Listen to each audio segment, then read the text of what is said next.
Let's play some clips. We didn't have a message when we left. Oh, very odd. And so I wake in the morning and I step outside and I take a deep breath and get real high and I see to the top of my lungs what's going on. And I say, hey, Mark, it's birthday. Yeah, I said, hey, what's going on? When I get real drunk and I shit in the bed and I forget the words that are in my head, I don't sing the song correct. Let's play another clip. Let's do another fucking clip. No one's gonna be here for a while. Let's just play let's play this one again. Motherfucker was amped. The nigga was motherfucking hyped up. The nigga just grabbed the nigga, snuffed the nigga, and it was on from there. The motherfucker, it wasn't nothing stopping him. What the rest of these niggas do? Man, the motherfuckers was ready for anything. The niggas was packing burners. The niggas was ready to fight, whatever they had to do, Holmes. The niggas was on the real flip mode, Holmes. They was coming out like a motherfucker. The nigga was amped. He was like, come on, motherfucker. Come on, motherfuckers, come on. Come on, motherfuckers, come on. Yeah. Come on, motherfuckers, come on. Come on, motherfuckers, come on. Go shorty, it's your birthday. We gon' party like it's your birthday. We gon' sip Bacardi like it's your birthday. And you know we don't give a fuck, it's not your birthday. You'll find me in the club, bottle full of bug. Mama, I got what you need if you need to fill a bar. I'm in the having sex, I ain't in the making love. So come give me a hug if you're in the getting rough. When the pimp's in the crib, mom, drop it like it's hot. Drop it like it's hot. Drop it like it's hot. When the pigs try to get at you, park it like it's hot. Park it like it's hot. Park it like it's hot. If a nigga get an attitude, pop it like it's hot. Pop it like it's hot. Pop it like it's hot. Got the rollie on my arm and I'm pouring Sean down and I'm all the best weed 'cause I got it going on.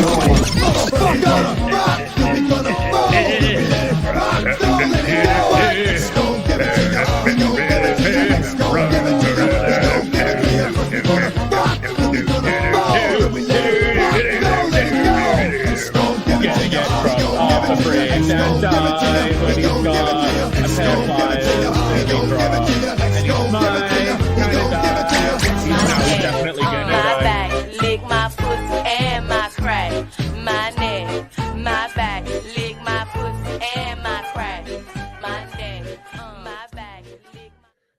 What did you think of that one? Specially edited for my birthday. Because it's got I was thinking of uploading, sometimes I upload my clips separately to my channel under the junk folder. I was considering uploading that one on its own and calling it Thomas and the Underground Railroad. I'm glad no one's here. No one's gonna rewatch that, but yeah, think that'd be acceptable? If someone, speaking of birthdays. How about some music? I'm not playing that. I had that loaded up for my birthday, never did it. I was going to do it as a troll, like a self-troll. I also had a smaller clip version of it queued up. That was this. you got a cop from the night and you opened it up. There was money inside. You got a cop.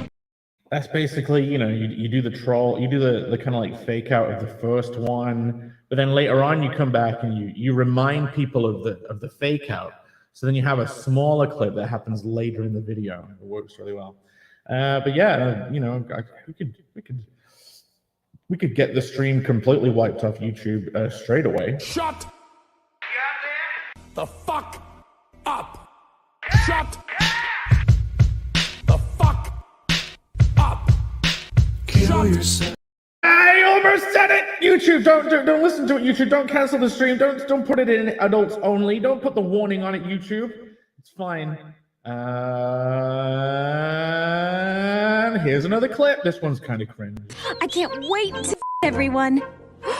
What if I the one? Like, really? Disney? You're just gonna do Disney clips? How about this one? This one's way cooler. I like it. See, he likes it. And then the Luigi, he goes. But yeah, should we start the stream? Should we get this going? We finally milked the chat for a comment. We got Agent Zero with a first. Is first? Second first? He say start it. Well, here we fucking go. Look at me. Wait, yeah, take a look. Take a listen. Welcome everyone to the show. You missed the I'm taking that off. You missed the funny God voice segment. I'm Jake here with another fucking video game Metroid. What, more Metroid? What, me worry? And guess what? Today we have preparations. I have done work. I have done homework. This won't be a floundering stream. This is gonna be. It's not my It's not my birthday. It's not my birthday anymore. But thank you, Jakey. No, it says Jakey baby. Look, I'll go on me. Can I go on me? Can I go full me? It says Jakey baby. That's what my mom calls me. She say Jakey baby, and I call her Mother Dear. Like a complete, what is it, Principal Skinner style thing. Like he calls it Mother. I say no, Mother Dear. And what do we fucking look? Here's my homework. Here's what I'm on about. You see this shit? Put me on the little fucking and then only cams. That's good. Right. Today we are going on a fucking artifact treasure hunt. I have researched the locations of wait, is that like a double slide? Ah, fuck. I forgot to change the whatever. I'm actually about to do that one. I'm in the Elder Temple right now. But yeah, we go through these and they're all set up and then we fucking do them. So yeah, no, all progress stream. No bullshit. Switch back to the game and here we go. So yeah, how are you guys doing? Last night's stream was fucking deadly. Nearly 8 hours of people making me slavishly sit at the desk and animate. But hey, we got to hang out with Angela. And she apologized to me today for being distracted. And I was like, don't worry. No one cares. I got to hang out with you on the stream. I really don't care if you were distracted from drinking 17 cups of coffee. But yeah, this morning I woke up, I kind of like reviewed the animation that we did. Hey, look, we're in the perfect position. No, yes! Red laser! Look, remember this? Fucking red laser time. And he's supposed to like open up. Maybe it's because of these ghosts. You can't get me while I'm up here, so fuck you. But yeah, I reviewed the animation this morning. It was kind of okay. I made a couple of changes. And I'm thinking of doing... I'm going to do a couple of changes to the animation that I did yesterday. And then on the next stream, which I guess is tomorrow... on the next stream, I'll... Do these bounce off, these guys? They're not even getting damaged. Do they need to be purple? Gone? Is that hurting him? And then on the next stream, I'll like show you guys the changes. But I will do as we promised on the vote. We did a vote, and I promised I would do all of the fucking work on the stream. Okay, I guess they just need normal. Come on, show yourself. Ghosts. Ghosts of our ancestors. You on the wall here? No. There you are. Charge it.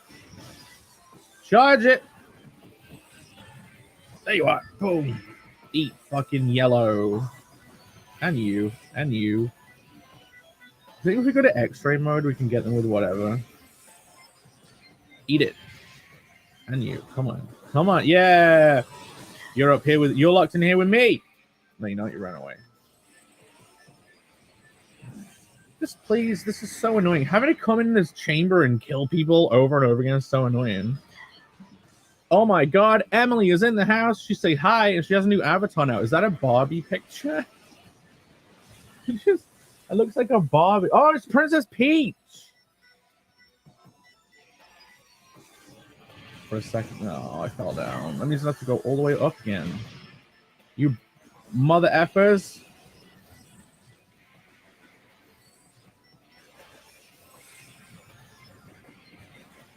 Come on, game. This isn't even a challenge anymore. Die. Die. Die. Die. Why is not a single one of them gone yet? He says, as a single one of them is now gone yet.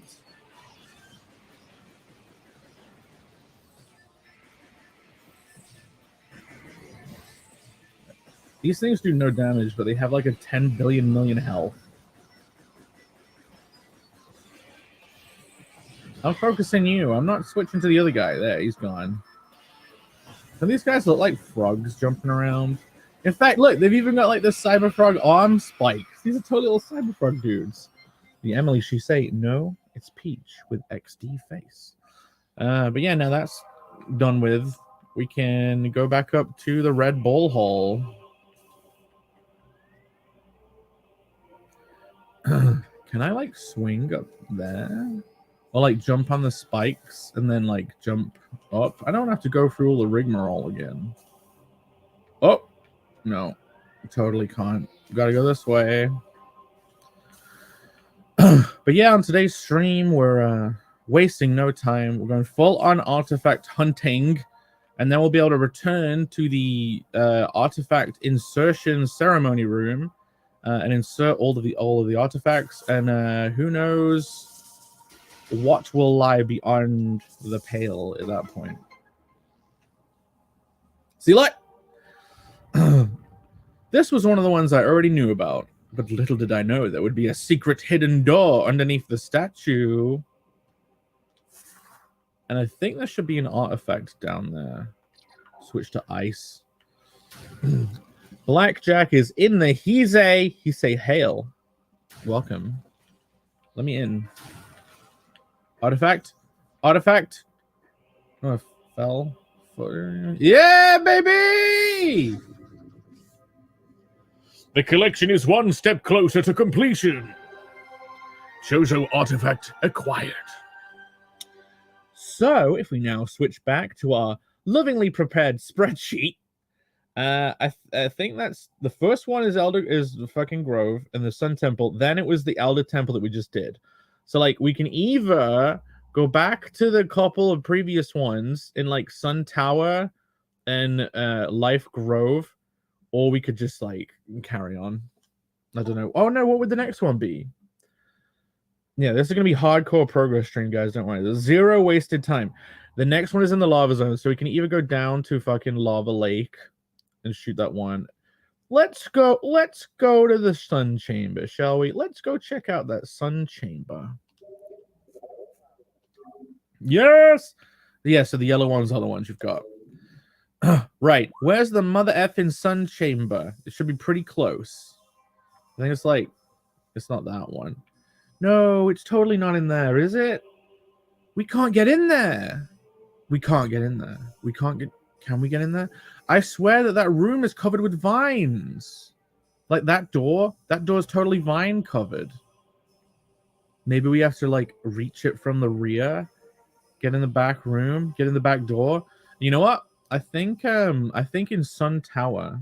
Oh no, Sun Tower, yeah. That's where we gotta go. Fuck. We're all the way over here. I'm not going back there yet. We're gonna have to backtrack later anyway. So what? What's the next one? What's the next one? Fuck Sun Chamber or Sun Tower or whatever. Lava Lake. So where the heck is Lava Lake in comparison to us? Let's get out of here. Let's go into the red zone. And is it that one? Is it this one? Is it this one? Is it this one? There it is. And so to get down there, there's like an elevator here that goes to Pandora Drift. So nope. And then Chozo Ruins North.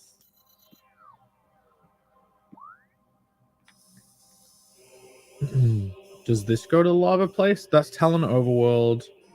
This is Talon Overworld as well.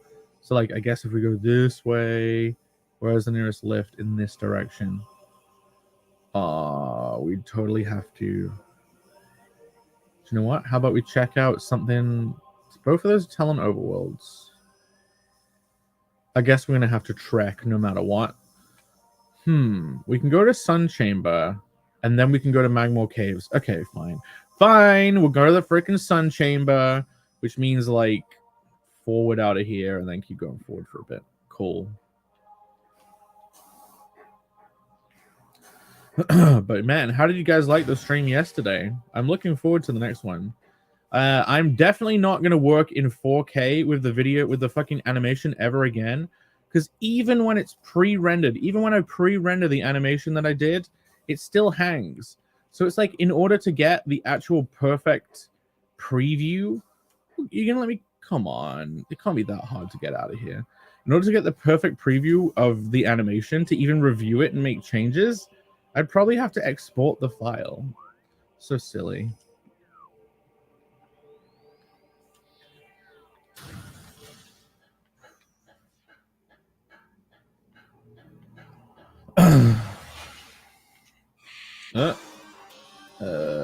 Yeah, just straightforward.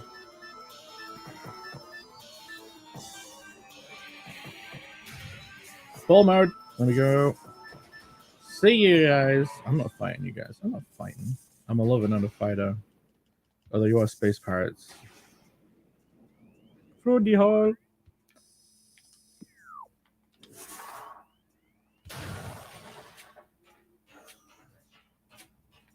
I can't believe we actually maintained an average of 9 viewers for like nearly 8 hours. That was crazy.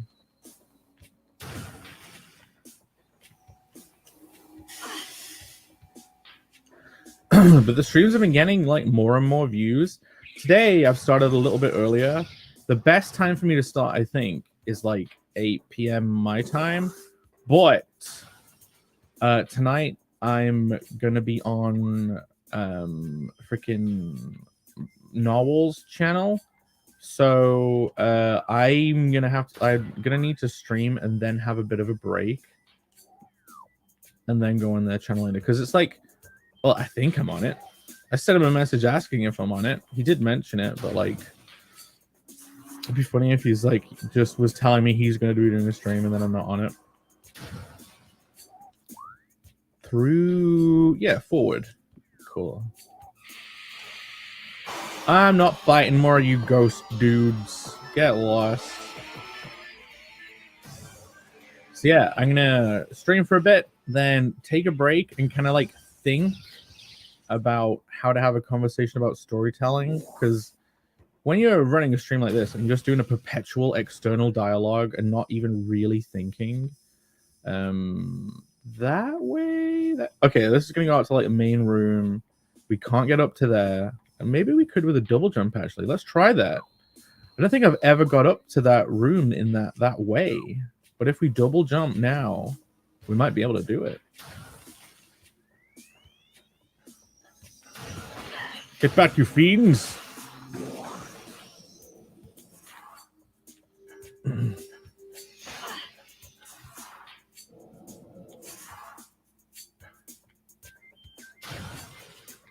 Right, let's check it out. See, like, it's over there. It's like in that wall up there. I think it's like an exit-only flow control thing. Nope, yep. No chance. No chance. It's even locked off. You can't even see it glowing. Weird. But we can just go around all this rigmarole and get there. And save on the way, I suppose. There is a save room.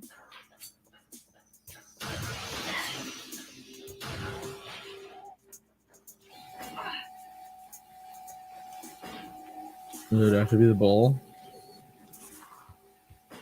Be the ball. Where's the save room? Yeah,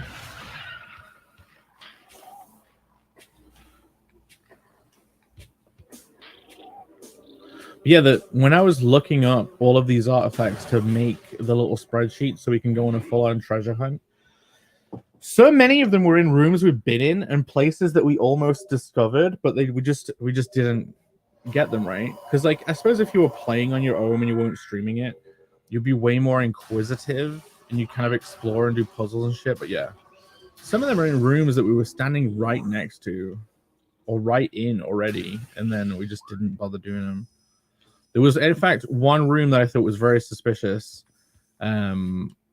That I felt like this big room for no reason, and yeah, it turns out that like there totally was stuff that you could do in that room. These talking of suspicious, these things look like you could be able to do something with them, but you can't. Like this. I mean, charge, and like maybe the red laser because it's a red dot. Feels like there should totally be like doors. Ew. Where are we going? Yeah, straight across.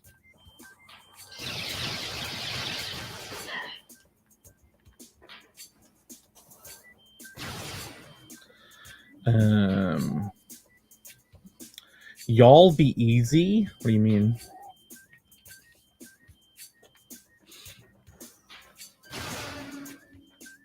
Collecting these freaking artifacts is going to be easy now. Now I've got my cheat sheet. Stole a bunch of screenshots from a walkthrough video. Yeah, that's right.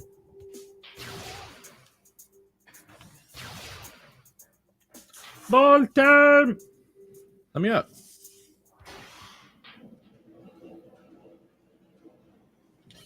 Oh shit. Time to get crushed in the pistons. Can't believe there's a whole person in there. But the ball always seems super small. But like, I don't know. Imagine if that ball is the whole height of one person. Then she'd fit. Yeah, don't get distracted by the lift. We've got to go up the sun tower. Oh, yeah. So apparently in this room, there's that whole panel with like artifacts and stuff on it. And seeing as we have been in other rooms that have used the same motif, we should have realized that, like, can I blast these off the wall? Do you have to use rockets? Yeah, fuck you. So apparently we can like rip all this shit off the wall and there'll be artifacts behind them. And we just like scan all four to unlock that door. Fucking wasps. Get lost.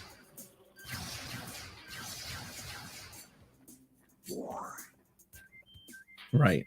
Is it this one? Charge? Oh, no, you have to scan them. I get it, yeah. Okay. Just a honeycomb.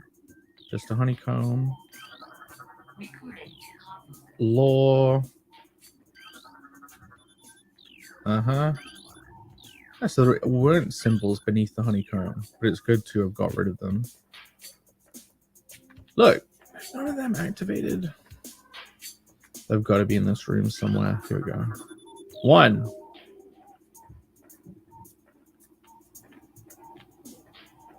2.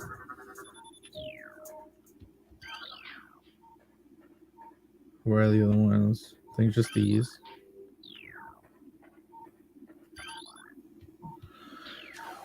Maybe we have to spin them around. Maybe if you shoot them, they spin around.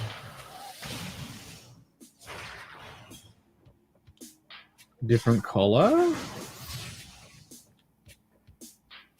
Come on. Super missile? Okay. That worked. Now I want to go back in the... Now I want to see whenever there's something that looks like this, that you can probably blast it off with a super missile. Wasn't there one in the room we were just in? Mike the Deech is in the house. He says, Angela, where are you? Yeah, she's probably working right now. Yeah, she sent me a message earlier saying she apologized for being so distracted last night, and I was like, who cares? It was the end of the show anyway. Were you in the stream last night, Michael, when Angela was in here? We hung out for like almost an hour, it feels like.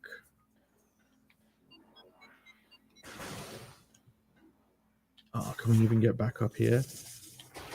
I swear that we probably could have blasted shit off the wall back here.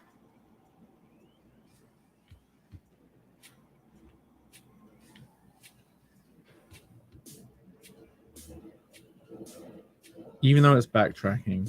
Annoying as all hell backtracking. It'll be for nothing. My curiosity is piqued. It is piqued, I tell you. He's saying maybe for parts of it he was multitasking. We didn't really talk about anything. Oh no, Angela was telling us the story of the wrench wars, I suppose. And how John seems to misremember that her mistake on Ethan's channel was on his channel. Of accidentally... I've never accidentally banned someone or hidden someone's messages. Truly, I am not actually a mod on anyone's channel, nor do I want to be. I kind of don't understand the appeal of being a mod. See, look, that's the one I was talking about. You think we can super missile this off the wall?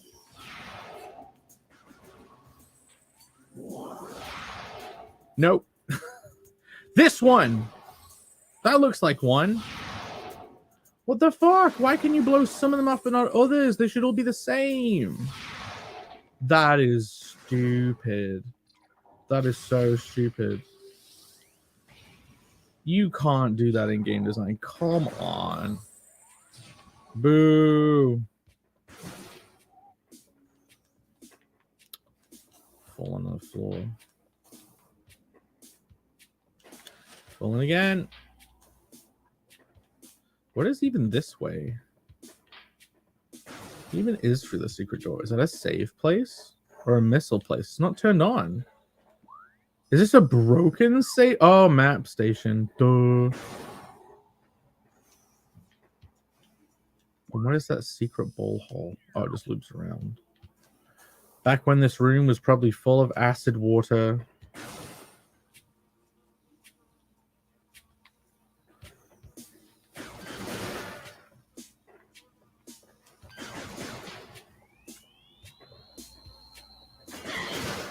But yeah, before this stream ends, we're totally gonna have all the artifacts and then take them all to the fucking artifact room, and then hopefully it's a super cool boss battle. And if it is, then we'll have to finish that before the stream ends. Otherwise, I'm a bitch. And I can't be seen as a bitch, guys. I just cannot be. Especially not a little bitch. That would be terrible.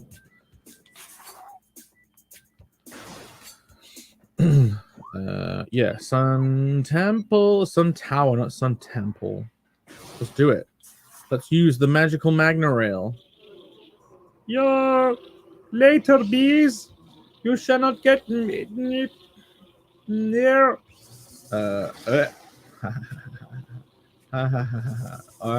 Yep.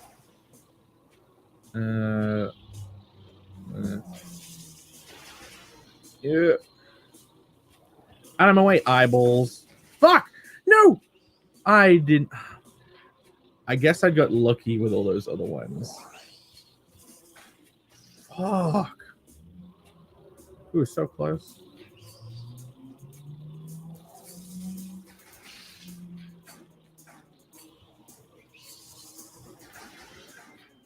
No, I'm just being pathetic and lazy. Right. Fuck you, bees. And cockroaches on the floor? What the hell? Oh, they're the shadows of the bees. Go away. Right. Fuck you. Fuck you. Fuck you. Fuck you. Missiles low. Give me a missiles. Die and give me a missiles. Don't you guys to give up missiles when you die? I guess not. I guess not. Right.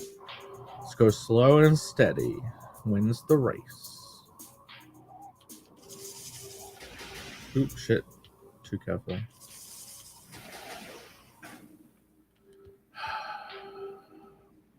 The epicest gamer.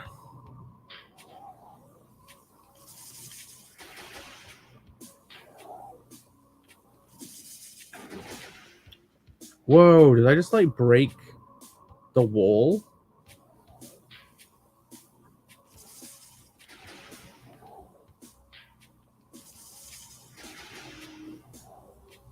Maybe I destroyed one of the fucking eyeballs.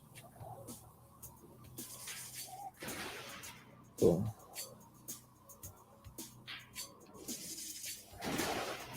Oh, yeah, I destroyed the wall. Go, go, go! Yeah, baby! Now, is there anything cool over there? No. Nothing cool.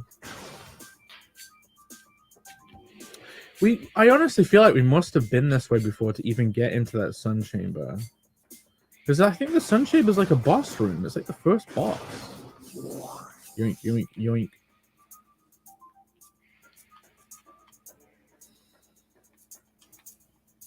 It says we've been in it, so we totally must have.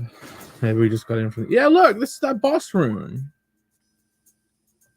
Is there supposed to be an artifact in this room? Look, if we switch to here, the fucking slides.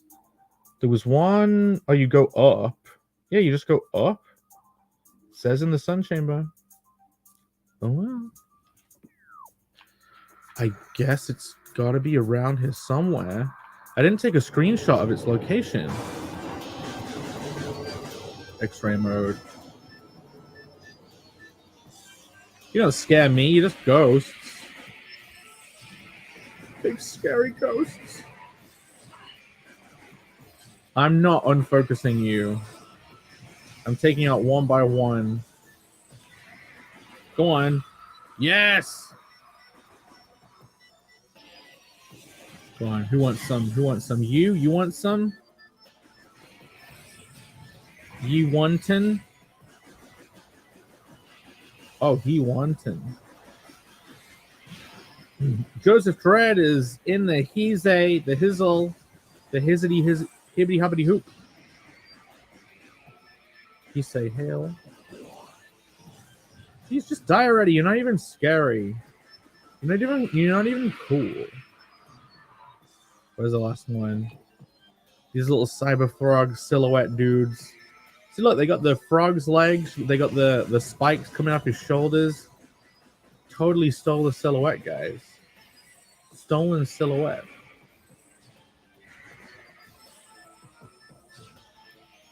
Mother effer.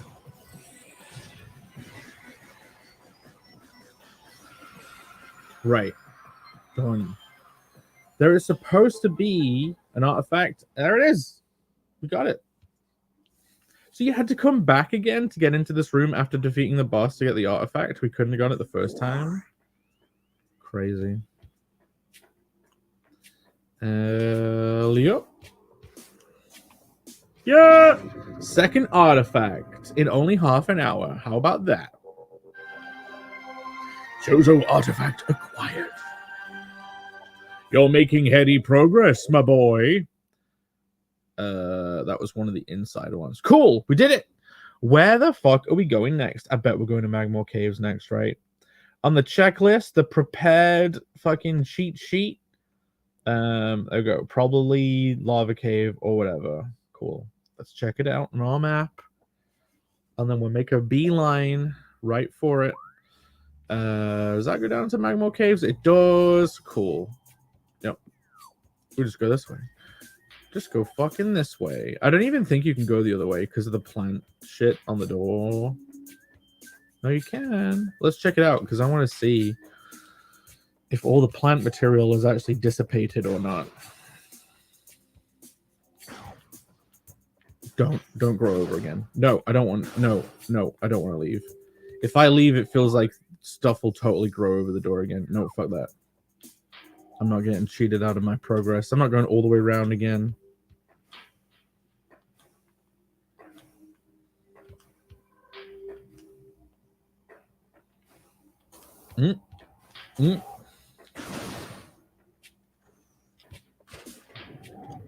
Whoa, what? There's an underwater bit in here? Any ball holes? Nope, just your regular old pit.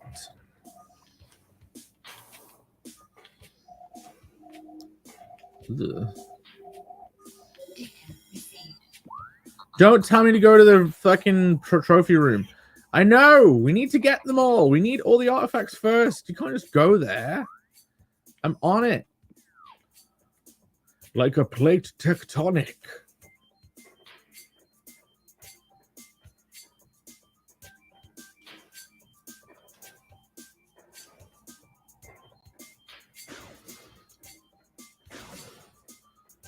And down we go. Almost feels like you can like make a mine hole in that floor. Go away, bees. Not even interesting. Was one of these a save room? No, just that shortcut. Fine. Magma caves it is. Let us descend.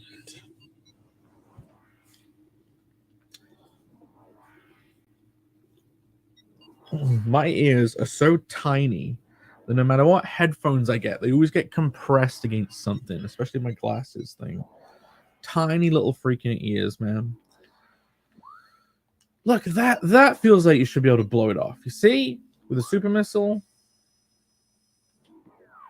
What if there's like 3 of them? Look.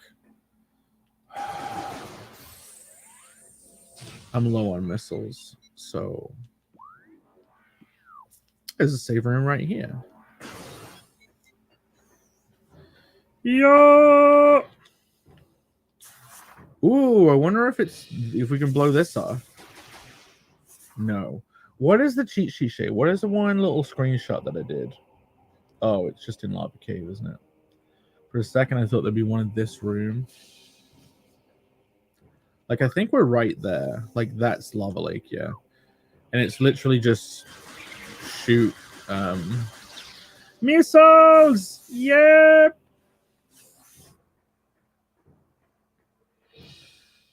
Like, this artifact's the easiest one.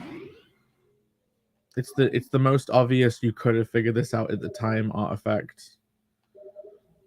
It's literally just shoot a giant pillar of rock that's in the middle of the room.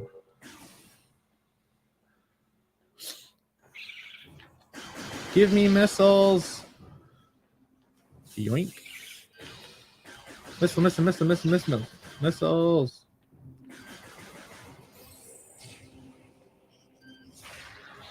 Dead. Missiles.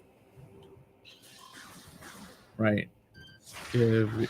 Oh, wait. Why am I using them to get one back? That's dumb. Am I immune to flames yet? Nope. Creamy little bug bastard. Yeah. What? Right. Is this the room? This is the room. That's probably what you did. The distracting lava dragon. Boom. Oh. How about just eat a missile? Okay. Now how about missile? Do we really have to super missile it? Fine. Take your super missiles. Da, da, da, da. And I've only just now realized that if you use the thing, it sucks stuff in. That is like an integral part of the charge beam, and I've forgot it the whole time. Yes!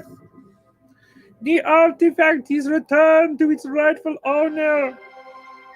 Chozo artifact acquired.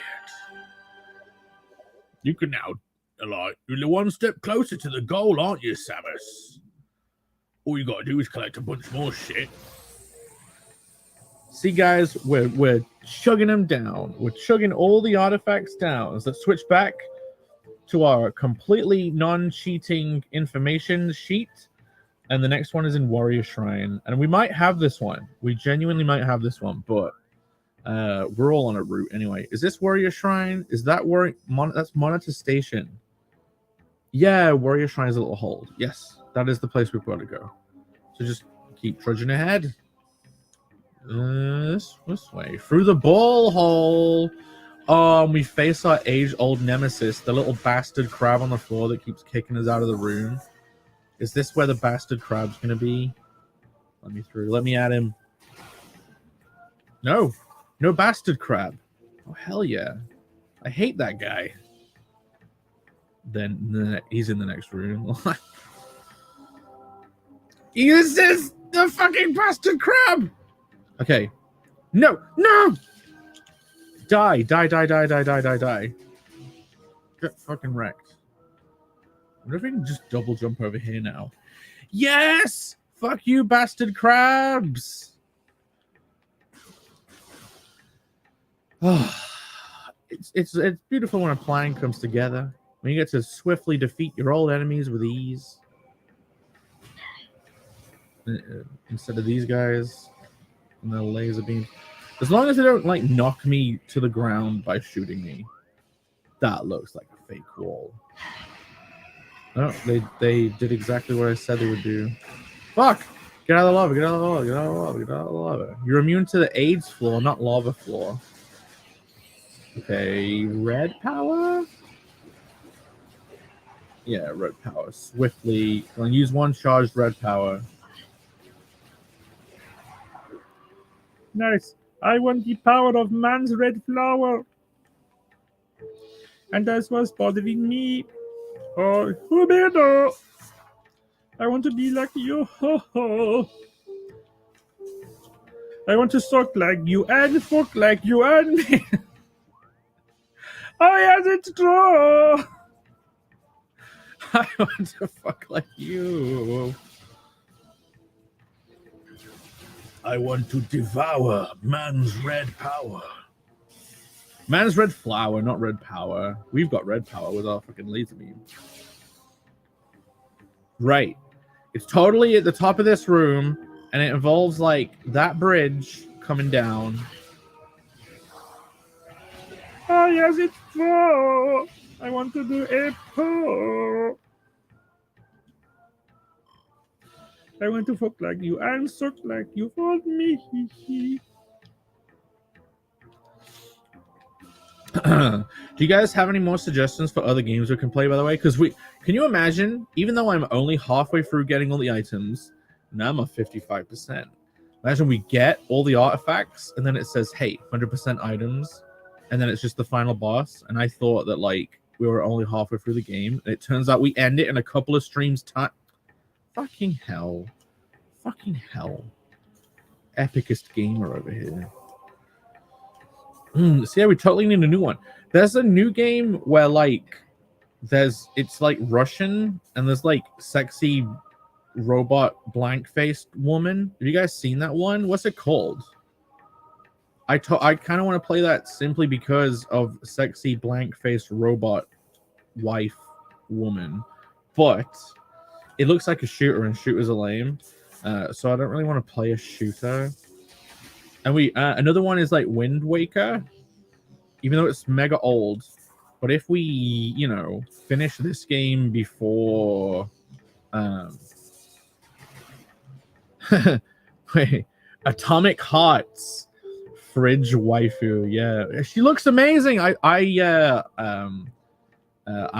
into robot chicks, man.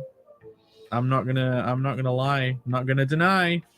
Come on, use the boost power. Look at that bridge. It should raise the bridge. And this is the one I feel like we have. But yeah, Atomic Hearts. Tell me about it. Remus is he thinks it's sus. He's pondering.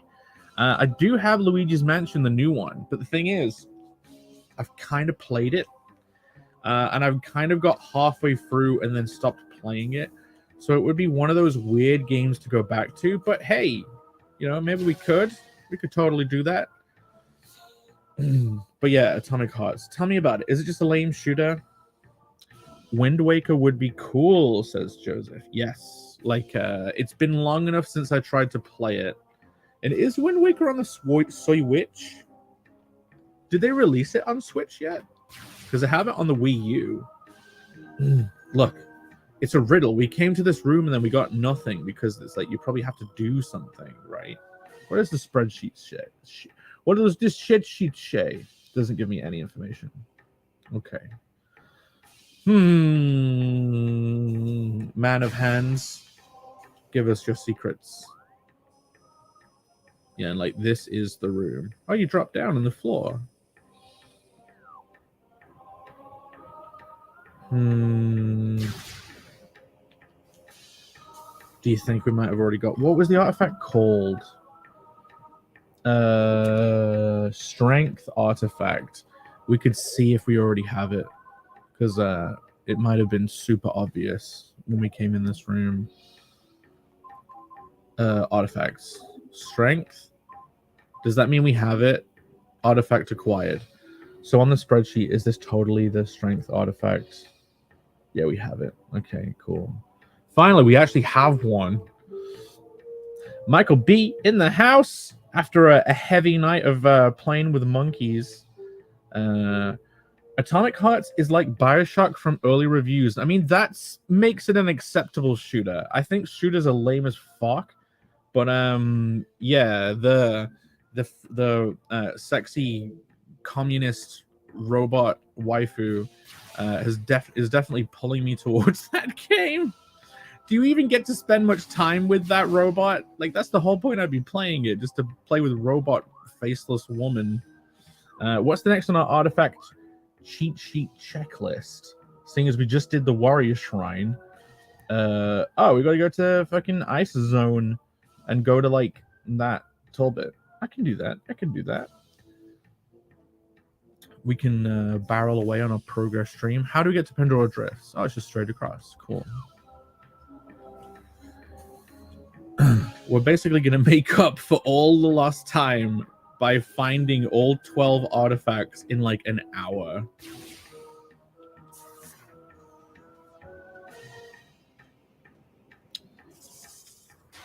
Yeah, did they release Wind Waker on the Switch? If I find my game case, we might be able to like, I might have it. You know what I mean? Mario Sunshine is one I've got. And like, seriously, where's my game case? I thought I had it around on my birthday or whatever. Can't find it. My floor is littered with stuff. There's a mess in here. You do a bunch of streams and you kind of like have props around and you don't really clean them up. And then eventually, like a week later, you're like, holy crap, I need to clean.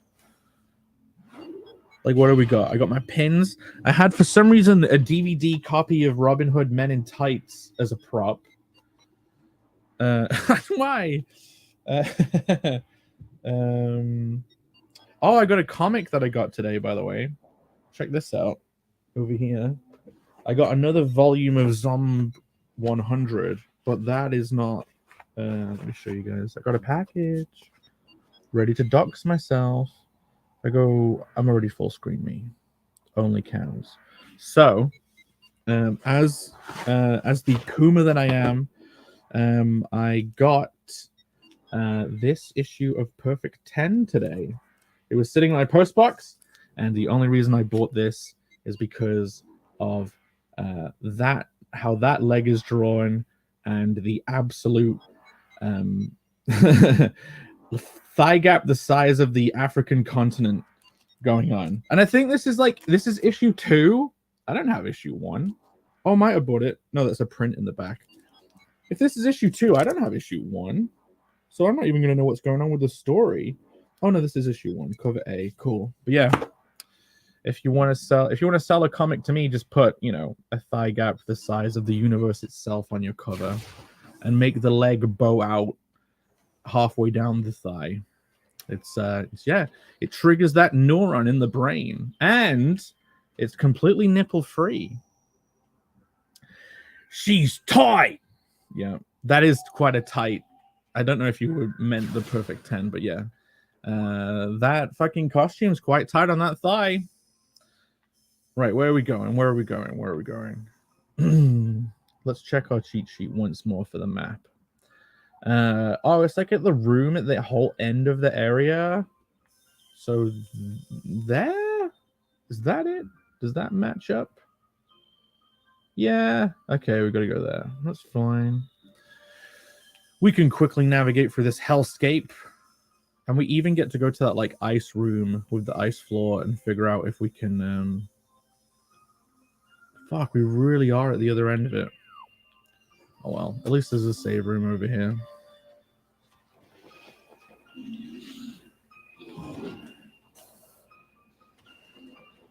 But yeah, that comic came pretty quickly. I was surprised. I actually got 3 packages today. I got like a manga volume from Amazon, that Perfect 10, and like a big poster tube.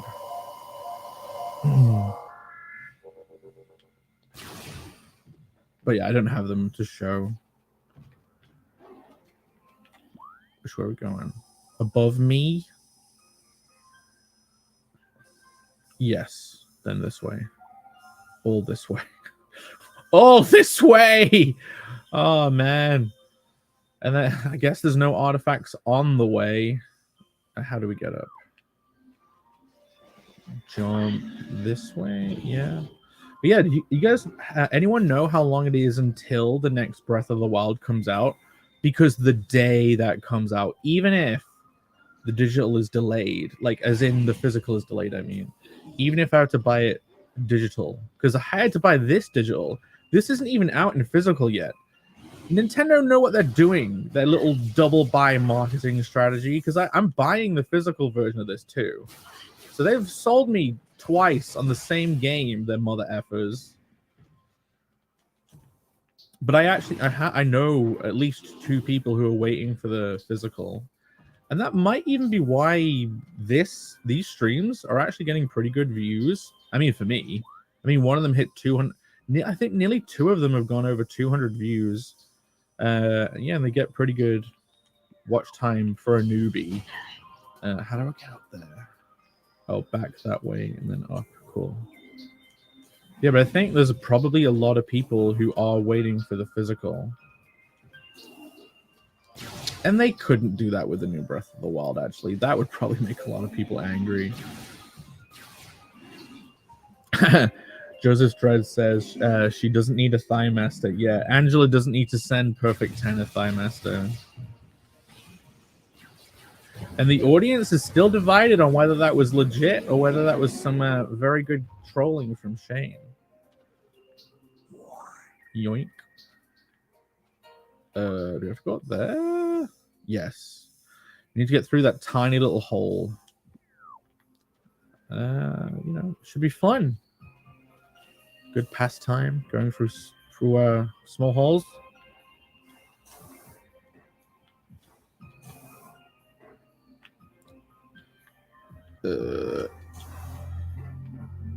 This way? Oh no, it's like over here, right? No.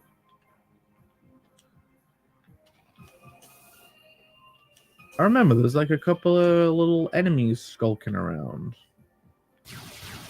Oh wait, all the enemies have gone, I guess. Like whenever you reach a certain point of progress in this game, the enemies in an no. No. The enemies in an area despawn. And actually, Chapel of Elders. There's also an artifact in this room that we went to earlier. It might look, that's that end point. That's Control Tower. This one, Ice Temple. Yeah, it's over there. Wait a minute, we should take a pit stop. This Chozo Ice Temple, it's right there. Yeah, man, because then as soon as we've done this one, Control Tower is one. We went there yesterday, and there is actually one there. Okay. I'm actually gonna get this one while we're here. Sorry, guys, I forgot to switch it back.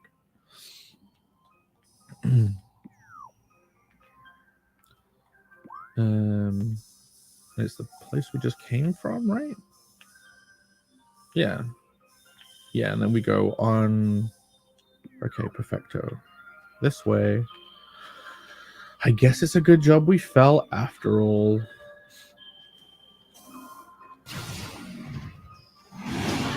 Later, losers. Not fighting you. If I did, you'd totally get cooked. That way. Yeah, because we haven't been back to explore this room since we got the heat beam. And there was like ice that we could melt. You know, heat beam, ice. It's a match made in heaven, guys. It's a match made in Shigeru's genius brain. Good old Miyamoto himself. Yeah, go away. Go away.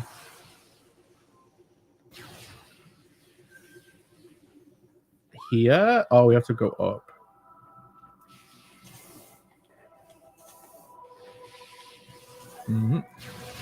Feels like you should totally be able to melt that ice with it, but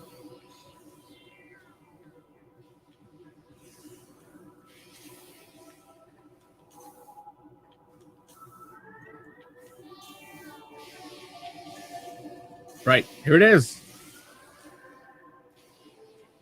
The frozen artifact. Give it to me. Unleash your secrets, Chozo statue. What? It's not an artifact, it's just a ball.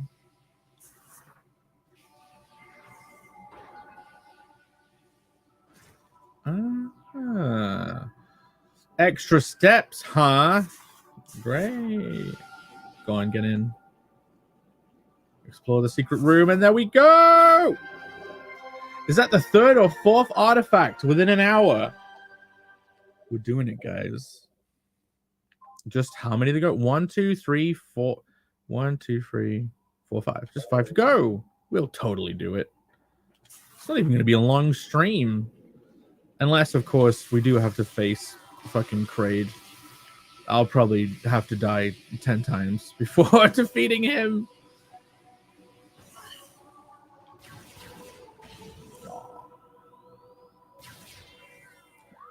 Right. I think if we go to the spreadsheet, this totally is the last one in the ice area. We got Control Tower, actually. But you have to go through a bunch of, like, dark office buildings. Yeah, and then the next one is, like, Phazon Mines and Phazon Mining stuff. Yeah, so we will go to now where we planned to go originally. At the end of this run, like, here. And then it's Phazon Mines we have to go to, which... that goes to Magmore Caves. Is there really not a Phazon Mines elevator closer to that? I guess we got to go through the mines to get there, right? Yeah.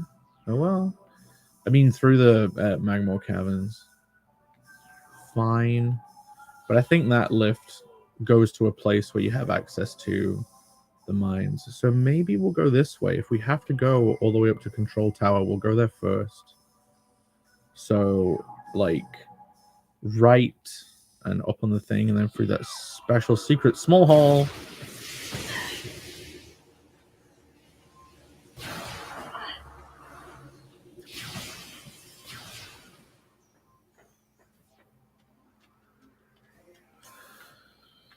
Can I melt that? Boo. This looks like a platform that you could get to.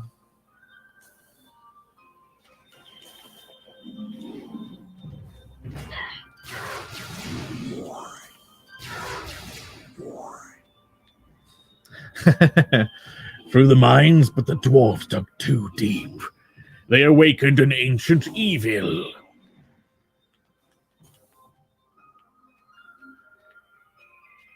Those greedy dwarves. Did the ancient evil... was that a dragon? I'm not very good at look. My Lord of the Rings knowledge is pretty whack. I don't know. I know that what? Did the dwarves become evil and twisted? Like one of them got all... like obsessed with riches, or was that the evil that they discovered, or was that what all those little enemies were that came out in that section of the film? Again, it's probably very painful to listen to me talk about Lord of the Rings because I know so little about it. All I know is elves are hot. That is all. Whoa. Whoa! That wasn't my fault. He was stomping around. Look, watch this. One of these and you'll be dead. Great. See, you weren't so tough. That was a Balrog. It was a Balrog, a fire demon equivalent. Oh, yeah! And then, like, Gandalf was like, you're not getting past me, in different words. You shall not divide us. You shall not pass me. I know the real quote. Just trying to wind you up.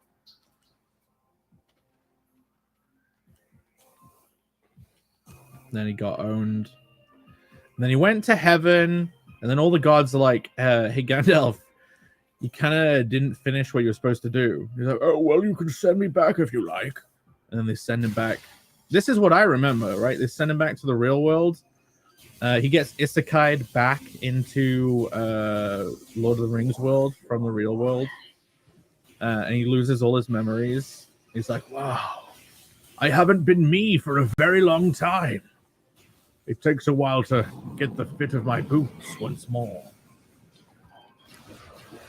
Isn't Gandalf the White like super boring? Like Gandalf the Grey is cool and fun and knows how to make smoke rings and shit. And Gandalf the White is like, yeah, I literally got sent here just to do some unfinished business stuff. Kind of over it. Even though I'm super powerful, kind of over it. And then what? How does Lord of the Rings end? They all end up going to Elfland together and living for 1,000,000 billion years because of the elf magic that lets people live forever. And seeing as the Lord of the Rings place, all the Middle-earth shit, is supposed to be Englandshire, Europa, the rural UK-fordshire, Gandalf is from a race called the Mea. They cannot die. Wait, what? But resurrected. But he died. I know. Cannot die means cannot age to death. Balrogs were servants of Morgoth, Sauron's master. All sounds a bit gay to me. You know what? The funny thing about CG is it's built around like Marvel and DC comic stuff, right? In a sense, and like, people are like, this gay, this is gay, that is gay. The thing that I find the gayest out of all media is fucking superheroes. It's just a muscly guy covered in blue. Here's the muscle guy covered in black, and here's the muscle guy covered in blue. And like, yeah, Lord of the Rings. No, you're gay. No, Lord of the Rings is less gay than superheroes. No, Lord of the Rings is pretty cool. Lord of the Rings is pretty cool, bruh. Don't worry about it. It's at least interesting. I mean, I did the same thing that a load of people do with transitioning from sci-fi to fantasy. Like when I was younger, maybe it's because of Red Dwarf and Futurama. Totally loved sci-fi. It was like, I can do time travel well. That was the whole conundrum in when I was like 18. It's like, I can do time travel well. I know how to do it. Oh, fuck off. Got a berserker over here. But yeah. Then you realize that magic is fun to write because you can just do anything and say, lol, it's magic.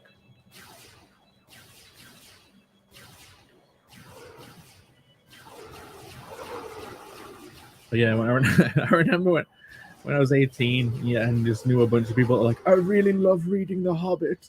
I had a girlfriend that would read The Hobbit once a year, that she said. Isn't that like a kid's book? Yeah, she would read The Hobbit once a year. That time we were explaining Lord of the Rings to Camel was hilarious. He should. So what I still wish Camel had done is, you know, that he's probably not going to do like this performance art level video, but like I wish he'd done a video basically bitching about Lord of the Rings films and getting them wrong, and like that conversation on Camel Nights where he was like, you know, his badly constructed pitches for books, but like he basically does a review of Lord of the Rings getting everything wrong in a way that would infuriate, you know, people like you, Mike, because he'd totally get a lot of interactions on that shit. The Emily, she say, by the way, Kirby Returns to Dreamland Deluxe coming out today later. Could play some Curb. Could play some Curb. I could never get through The Hobbit. I don't read. I've probably read like 3 books in my whole fucking life. Like word books. You know, the ones without pictures? I hear people are really into those. But yeah, I read a shit ton of comics and manga, obviously, but like books? Don't you have to use your imagination when you're reading those? I probably read more GPT creations than I have actual text within books. I'm from England. I haven't even read the Harry Potters. Harry Potter was like 9/11 for England. The Hobbit is a children's book, but The Lord of the Rings is a more mature audience.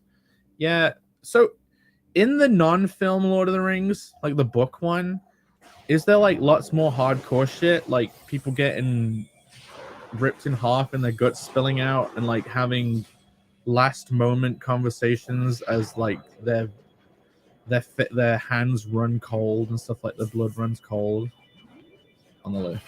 I hate this dark zone. I hate this dark zone. Just turn the lights back on, someone, please. Has anyone done really brutal fantasy? Because I know the kind of like pull of a lot of fantasy stuff is like, oh, it's idyllic, but then it gets dark. But the kind of darkness is kind of more. He has a dark energy about him. You could feel the pure evil, but it's not like death camps and stuff. Like I think the closest, like you know, it's not like there was some bad guy in Lord of the Rings like imprisoning Ents and like stripping off their bark piece by piece. Do you know what I mean? That's what I mean by dark. Like really brutal stuff. Is there some really brutal fantasy that isn't just like fan fiction someone put on Tumblr?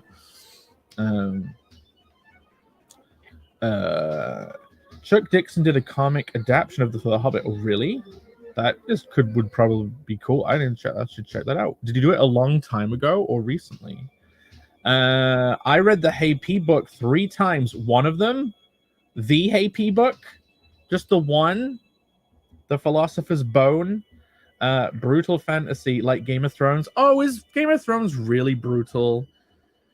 You know, I bought all the audiobooks and haven't listened to them. But like, is it really brutal? What's the most brutal thing that happens in like what? Oh, there's incest. Oh no, royal families are fucking each other. Oh, it's so hardcore. Not incest. No.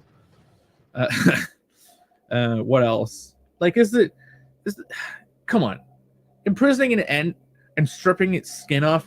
This is probably yeah, we've lost 2 viewers. But like, there are some brutal, like Harry Potter, right? I'm probably just sick in the head. But the funniest thing that I ever imagine in the Harry Potter universe, I gotta switch to the red laser. Hold on. X-ray mode, red laser. Is like how abused all the house elves are by like all the Slytherin people or whatever. Because don't they like? Yeah, that was one of the missile things. But yeah, I always. I'm not gonna say it. I can't say it. It's too horrible. But. Oh, I find it funny because it's physical Looney Tunes humor to me. It's not horrible, but you can imagine like someone fucking grabbing Darby by his legs and smashing his head against the wall. Sorry, I'm gonna shut up. It's gonna drop. But stuff like that, I just think is so funny. Razorfist recommended Elric. Is that like a book? Is that like a dark fantasy book? Yes, the mountains of very dark fantasy. What you mean? Thingy? There was a guy, he chopped the guy's dick off and then forces him to become his slave. Ah, I thought you were going to say forces him to eat it. Look, anyone can chop a dick off. Okay, I'm not going to... My comic that I'm working on is a comedy, and the crescendo of the whole comedy thing is a comedy de-dicking scene. Maybe I'm just messed up in the head, but yes, I don't. That's a bit of a spoiler. Don't worry. But hey, we've dropped down to 7 viewers from 9. Great. I probably shouldn't talk about people slamming Dobby's head against the wall. But I don't know, man. There's a really twisted moment. There's another story I want to write. There's 2 books I want to do. One of them's comedy and one of them's actually more dark. But like there was a dark villain, but the heroes are kind of like more happy-go-lucky, and it's like this try-hard, edgy villain always trying to make the heroes who are like just bright people, like happy people. It's like trying to break their spirit, but it ends up being this constant process of like them not being impressed by how messed up he is. Do you know what I mean? I'm not even gonna. I can't mention on stream all the things that are. Yeah. Okay. I thought there was more messages, but there wasn't. But yeah, man. I don't know. I I love doing really dark stuff in a comedy setting because I just think the juxtaposition is very surprising, and I think I like it's kind of like South Park, right? South Park can make you surprised at the things that you're laughing at. How do we get that rocket, man? Like, how do we open the rocket tube? Like, there's totally a rocket. Oh, I bet we have to blast it open. I bet we have to, like, do this. Or super rocket or something.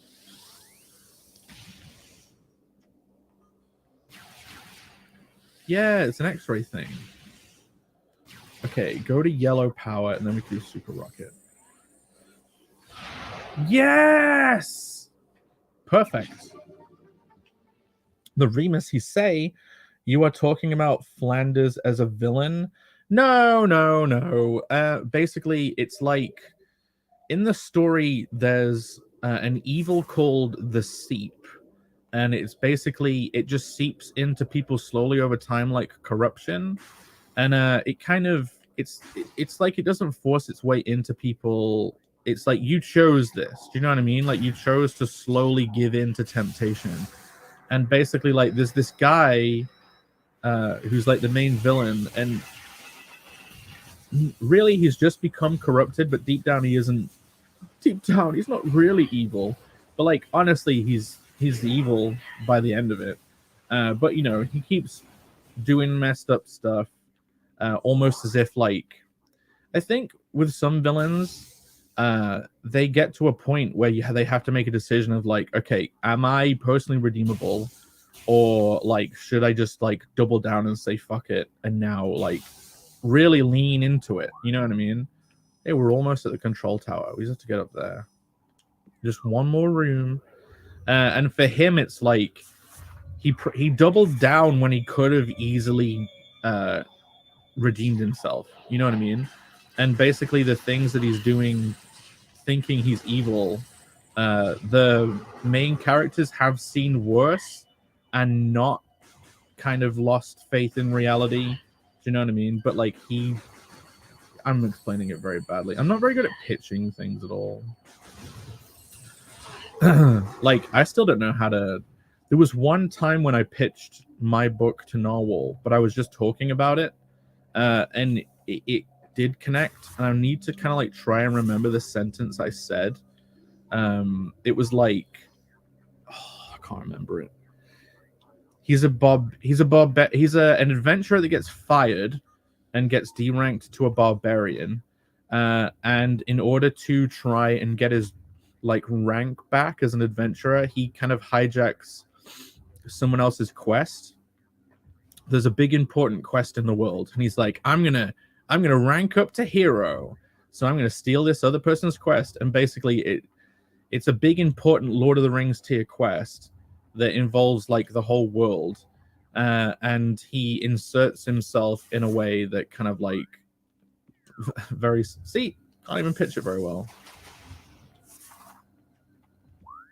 Fine, I'll use X-ray powers. Whoa, you can't use X-ray powers in this room. Yeah, you can. I was just looking at a wall.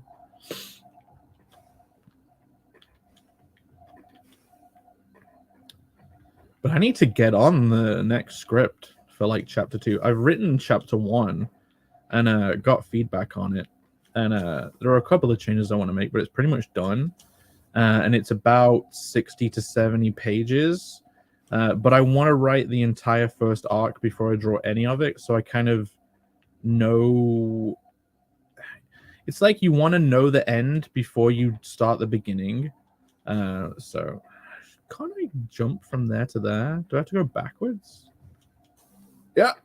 Okay, cool. Now where do we go? There we go. So yeah, and I think that's gonna be like 8 stories, and it covers that whole adventure.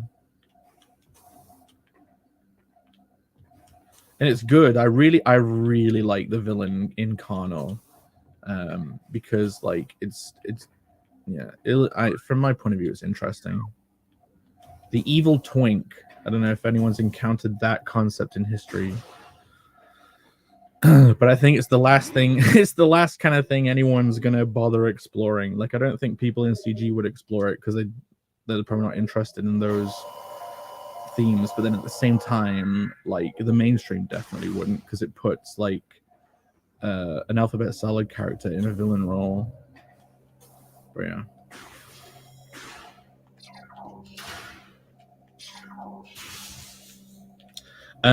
Rima says, is one of them with the barbarian guy, right? Yes, Connell the Barbarian.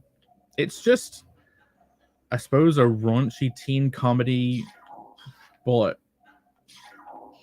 in Fantasyland with a barbarian. You could say that. That would be the very cheap way of putting it. But it's just a cartoony comedy with boobs in Fantasyland.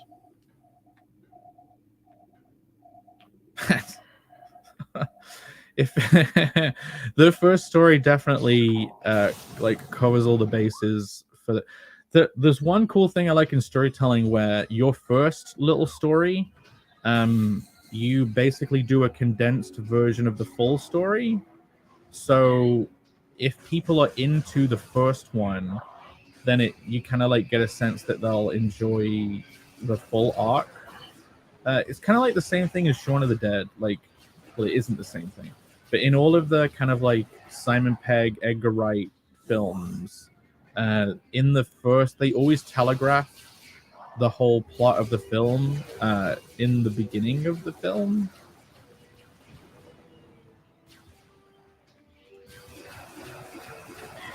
Like, it's almost like an early section of the film has an Easter egg of the entire plot at the beginning. Right. We are almost at another artifact. And it's totally here. And it's like behind this window, which you smash with that bomb. And I don't think I can smash this box. No. You see? You see this? See those little barrels over there? Hell yeah. Michael says, I did that with the Lucent. Yes! Yes! I love that. That's one of my... honestly, I like that in storytelling. That's brilliant. I'm glad someone else did it. Do you know what I mean? And probably more people do it. Maybe it's a really common thing. But that is cool. Come on. We're supposed to be able to, like, fire this and it blows up a tower. These little power conduits. Maybe I have to use, like, a missile? Yeah, baby! I still... Did you say... I think you sent my comic. I got a notification from Australia Post in my email. So I think it's on the way! And how long is it going to take for the Lucent 2 to come out? Because, like, maybe I should just let myself read the first one. Because I wanted to save it and read both of them one after the other. But maybe I should just go for it. Right, down this hole. Am I going to fall off like a cliff? There it is, baby! Artifact obtained! Oh, Chozo, another Chozo artifact. Congratulations, traveler. Another artifact obtained, not contained. Yeah, I finally got the god voice working properly instead of what? Demon voice. Yeah. Narwhal said that didn't sound like Cockney god at all. It just sounded like a demon, so... I guess this is a Satan voice now. Having a fight with God. You can't fight me. I'm super powerful and you're super lame. You're just a fallen angel. Well, you know, I guess you are correct, but I've got to make do as a demon, you know. What is Bancrofty saying? Oh, it comes with a 12-age preview of Painted Death. Wait, as in you included one? Oh wait. So would it have been sent yet? Because we tried to EFAP. I'm not very good at EFAPing. I can't really watch someone else's video where they're talking and then also talk and have a conversation. But me and Angela, at the end of my stream last night, Angela was on again. And we tried to EFAP your stream. But really, we just ended up having the whole stream on in the background silently. So we were just having a conversation watching you guys fulfill stuff. But it was still fun. Yes, it's been sent. Nice. Then I will read it.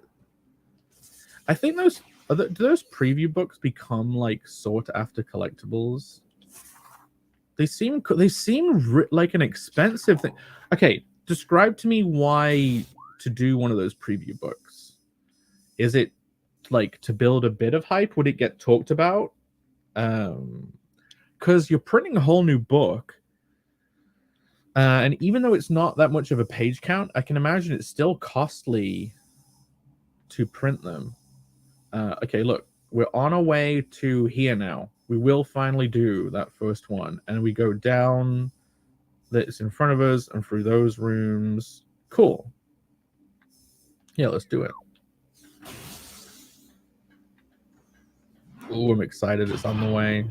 I still haven't finished my puzzle. The sky is way too hard. I will do it, but like, yeah, I started streaming. There was a time before I started streaming where I'd have loads of extra hours in the day, and I genuinely would. I'd go and work in the other room, and then I'd come in here and watch a film, and basically do the puzzle piece by piece, meaning the difficult sky bit. But yeah, I haven't had any time to myself since streaming every day. Like last night's was nearly 8 hours again. It's crazy shit, man. It's been very fun. Fire. Perfect. It's an expensive folly. Yes. But it's still cool though to have them. You always, whenever you're making stuff, you always dream of one day people like, I've got the preview book, like being excited about the products they bought early on. It's like when you have really early on YouTuber merch. Like, okay, like check this out. I have one of the PewDiePie 1 million club figurines even, and I didn't even get a funny number. I got a lame number. It doesn't even have 69 in it anywhere. It's 269. Oh, it does have 69 in it. Okay, look, check it out. I've at least got 69 on my number. There you go. There. But yeah, you know, classic YouTuber merch. Apparently some of the stuff that you could have picked up from YouTubers really early on is quite sought after now. The Bancroft, you say, I was just worried that CG is all about action adventure, whereas Waking Dream is the Lucent in general isn't action focused. You know the conversation we had about like bending socially to like the group's direction in the past. So like worrying about, is this woman jumping off the roof promoting like glorifying suicide? Do you know what I mean? And like the same can also happen when you're like, this is the book I want to make, but it's not actiony enough, so I need to put some action in it. And maybe that is the positive customer service angle, but like, I don't know. Basically you can, yeah, the preview shows off a little of the action. Nice. I generally find action scenes kind of lame. Not because they're action scenes, but because I think what makes a truly good action scene is, and they do this in manga quite well, is where reveals are happening. And it's funny because it gets made fun of because like Ethan makes fun of it, right? Like, I am your enemy and you shall not defeat me. I am the most powerfulest and you shall not beat me. Even though I am bloodied on the floor, I will rise and defeat you. Like, but the actual way that that's done is there's character reveals and revelations during a fight. But some people obviously make them a bit too wordy. But yeah, like, to me, story is a series of revelations. Well, it's revelation and then revelation, decision, action, revelation, decision, action. So like, yeah, and revelation just means like twist in a sense, right? But it's, if you say revelation, I think the twist is if you tell someone that, it means they're going to do a more exciting twist where it like basically reality that you accepted as true just now has a different fundamental nature. I was told that the pacing is more manga than American comic. Well, the thing is, I think American comics are way too dense and the pacing isn't very good. Like, so But manga, you know, if it's just slightly like manga, that's great. The thing is, you're not doing it in black and white, so you can't just like do pages and pages and pages of character exploration and stuff, or like, I don't know, man. They do a lot of dual page spread, but see, it's not wasting pages. Like if you're reading One Punch Man and like there's a double page spread of like the impact of a punch, that's important. Like that's, you know, in an American comic, they would probably have that punch happen on one panel on a 5-panel page, and it just wouldn't have the impact because they're like, hey, we need to put this in, like we need to condense this down. And it's like, no, you don't. The importance is the impact. The importance isn't how much stuff you get done on the page. Like the importance is the impact of the page. I could put 5 events that take place on one page, and it could have less of an impact than a page that has one event on it, but that event is super emphasized. But yeah, that's just me. The Bancroft, you say, I don't read manga. I'm much more influenced by Eurobooks. Yeah, but it's yeah. Like I haven't even read any Euro books, and I live in Euro. British comics are weird, man. There's I think we got Joseph Dredd in the house, and obviously like 2000 AD Judge Dredd. The funny thing is those magazines are kind of like the magazines of the manga industry. Like just the way their industry is engineered is it just serves them very well and puts them in a good position. But like there's a couple of anthology magazines in the UK. This is actually the one thing I think would save Marvel and DC as a decision, is if they made monthly anthology books that had like both black and white and color stuff, and had chapters from a bunch of different series running at the same time, and then had new content that was outside of the connected universe and was never going to be joined in with it, that could have like fundamental different natures to their own universe, and then also make sure have the IP be creator owned at least slightly. Like there's a way to fix it.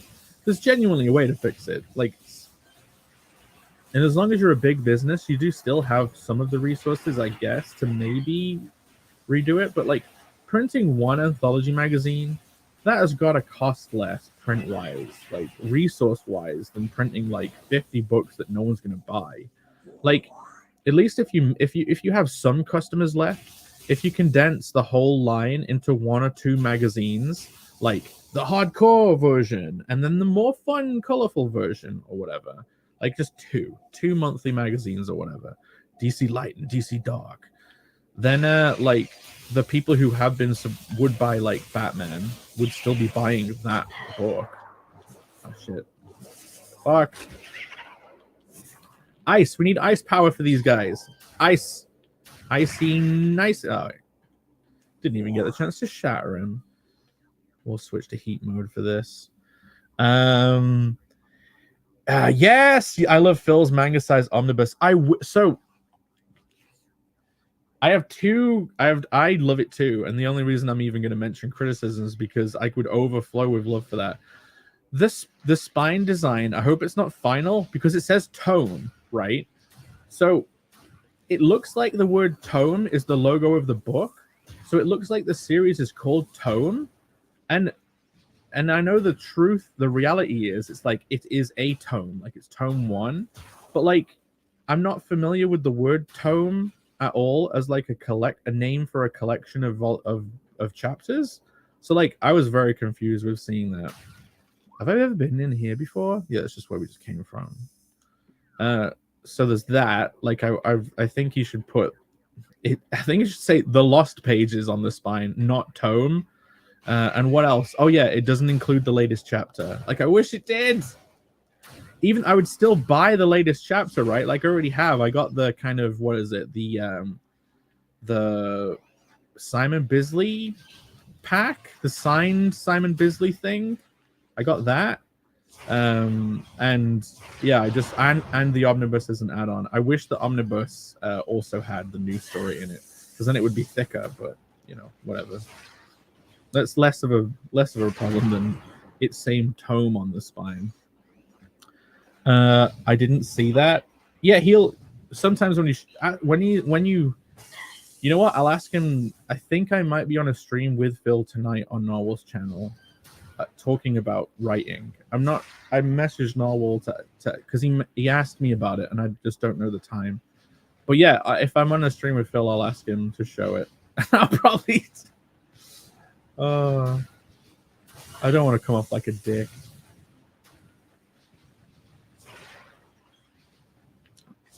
But yeah, because it says that big on the spine, it looks like the whole series is called Tome. I bet I don't even have to fight these goddamn enemies and just leave. Bye. See ya. We're on an artifact hunt.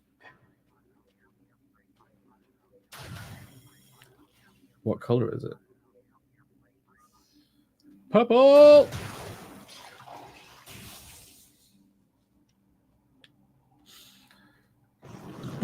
But yeah,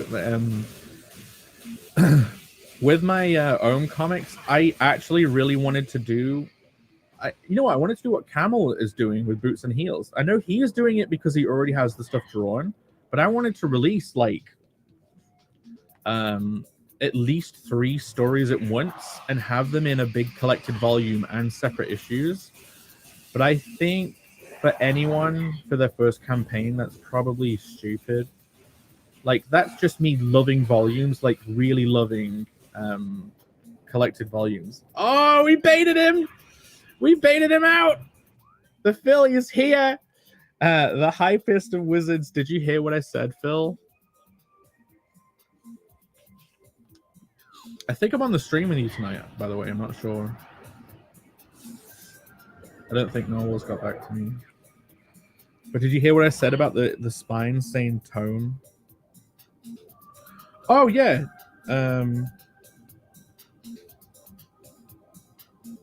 Yes, I will be on the stream. He says, are you free? I'm like, yes. I'll be free for you, boy. So he just came in. He says no. Do you want to say it? Or do I want to say it? Explain yourself, Phil. We were bigging up the collected edition of Lost Pages, and I was said that I brought the signed Bisley pack. The nipple, you should call it it's that you undersold those nipples. But I said I had 2 criticisms of the collected tome. One of them is that it doesn't have the latest volume in, but that's fine because that means you'll be able to be ready to do another tome quicker, right? And the second one is, you know, on the spine it says tome really big. When I look at that, it looks like the name of the series is Tome, not the Lost Pages. So when you is that spine the final design for the book? Because if I saw that on a shelf eventually in a shop, I'd be like, oh, Tome? What is this series? Like, I'd think the series was called Tome. Like, usually on like mangas and stuff, got a couple here. You know, yeah. Like, it's mainly like the name. I'll put it up. Wait, no, that's the spreadsheet. Only Cam. Like, I've got 2 here. It's like, you know, you get the title of the book super big, and then like the number. So it's usually just 2. It's the names as well, but it's usually just 2 elements like name and number. So when tome is super big, right in the middle, it's basically where you usually expect the title of the book to be. He said, tome is a good word. It is. And the Phil, he say, haha, that's a placeholder. We need a tome low. A tome low. Is it called Tome? Is the series called Tome? I thought it was the Lost Pages. That's just a font I have. Need like a Lost Tome logo. Okay. Cool. Well, I'm glad that it's not a real criticism then. I thought tome was just your way of saying volume, if you know what I mean, like volume 1, volume 2. I thought you were being like a bit fancy with it and calling it tome 1 and tome 2, instead of like it being the title of the series. Wait, are we close? We're getting closer. Yes, we're nearly there. And I still wonder how to get through the ice lake in here. Is this the way? Yeah. I still don't know how to unfreeze the ice lake in this room.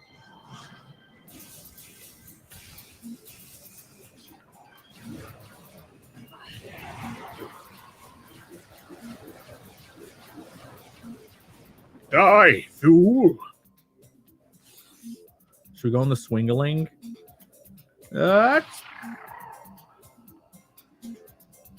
Maybe there's like an explodable wall over here. You can let me? You can let me? Yes, made it.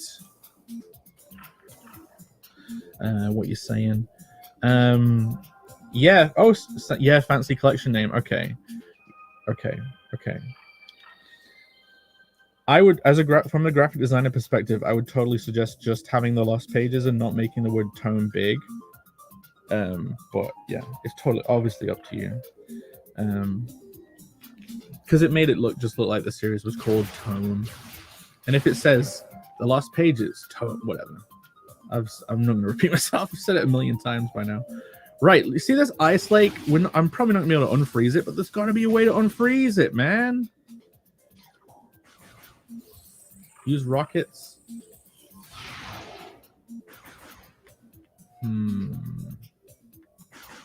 Oh shit, maybe this will smash it. Go on. Rocket. Oh, okay, let's use a rocket to get it down. Yeah, baby! Is that gonna smash right into the lake and get rid of it all? Not all of it, but yes! Rocket upgrade! There we go. Yeah, baby! Missile expansion acquired. Another 5 rockets. Great. We can waste those. Where's the hole? Okay, cool. Right, and then we're super close to the room we're supposed to be in. You just have to like get up there, and it's like in that room. Cool.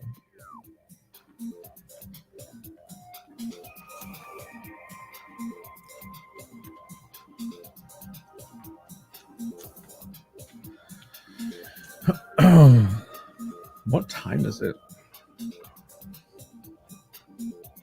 7. Oh, I got plenty of fucking time.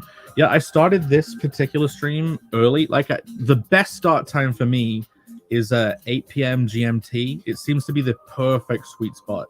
It's around the time when most people are kind of like at the point in their day where they can like get into YouTube, right? But if I started at 2 p.m. like I originally used to, I think most people are then like just getting out of bed. But yeah, 8 p.m. But I started early today because I wanted to finish up with enough time to kind of like think about storytelling and writing stuff. But yeah, for later on.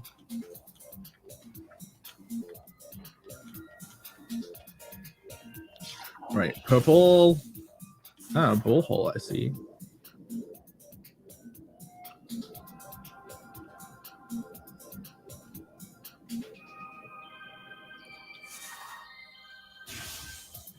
I feel like I've already been in these rooms, but I guess I just didn't collect the artifact at the time.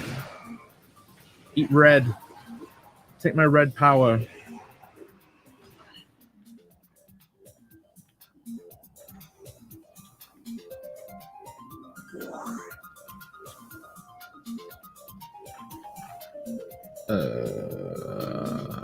Do we're swingling up? I think I do. Oh, I remember now. Okay, so there's like an X-ray wall. That's the fuck. I hate that when you're using the swingling, if you touch something, you like stop swinging. Doesn't make any sense to me, but whatever.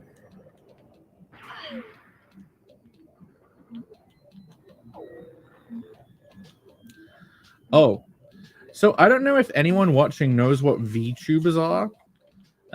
You might have seen some people using like an animated puppet as an avatar, but one of the things I've always wanted to do, to learn how to do, right, to just have as a skill set, is learn how to make those VTube avatars and make really good ones. So after the next jack off's animation, like once that's all finished, I think the next like project I want to take on for one of the creation streams is making my own VTuber avatar. So yeah, I don't know if you guys would be interested in that. I would basically, the way I would structure it is I'd come up with a bunch of different conceptual paths, like sketches first, and then I'd probably like start the stream, do a vote on which one to go, and then we'd like, you know, start doing the proper artwork. But look, yes, an X-ray wall, like one of the 2 X-ray walls that we've come across. Yeah, baby. Yeah. Piper and Fresher Luke uses them. Yeah, I want to. I have built one before. New artifact obtained. Congratulations, you have collected another Shozo artifact. That's my broken C3PO voice. But yeah, I've made one before, but I want to make like a really fucking good one with all the bells and whistles. There's another X-Way wall up here. Because we might as well check it out. Looks a bit suspicious. This wall? Nope. Nope. Not suspicious at all. Go on, let's give it a go.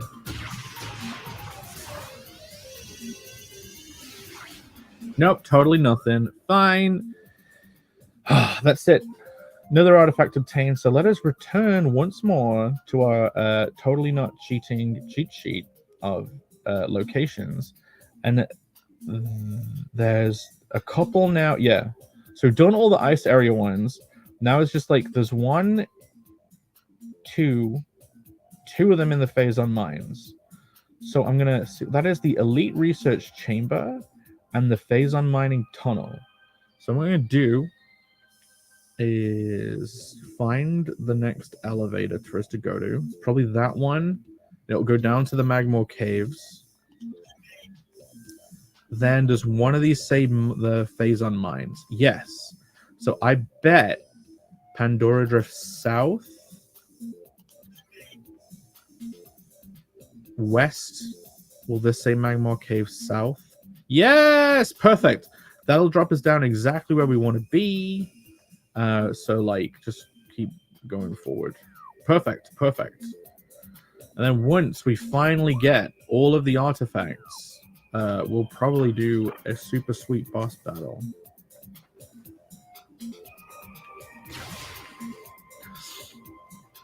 But yeah, with having one of those avatars, you can kind of be anything. You could be like a scary, badass skeleton guy, a demon guy, a zombie guy, anything but a human. You can also be a regular human guy, I guess. I kind of just want to make a normal person or a badly scribbled one. Like it's kind of like the Jackoff's art style, and it's just like a very badly drawn me. Then, man, some of those VTubers have so much fun. Like, they make their little cartoon avatar, then they make a whole environment for them to be in. They have like a bedroom and a living room, and then they go through. It's very gay. Like, it would be incredibly gay. I probably couldn't do it for this. I would have to do it every now and then for a stream, because it would be so... Oh, wait, you know what? Camel already totally does that. Camel's like a VTuber without the VTuber avatar. He makes the bedroom. He makes the ivory tower, the rooms in the ivory tower with his backgrounds. Yeah, I could do that. It's already in the space. The concept is already out there in the space. I could just say I'm copying Camel. Yeah, you could do you could do John's basement. You can go in there. Right, straightforward.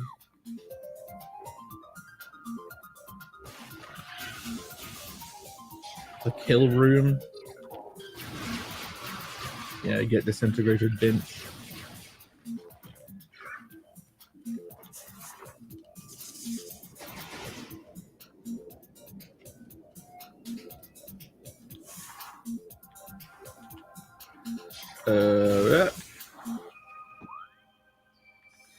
then just up, north, upwards, onwards and upwards.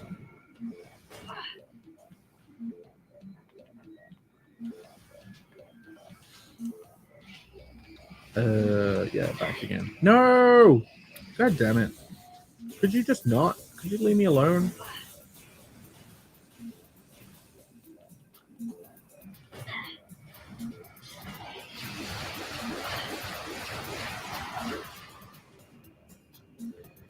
You mother effers.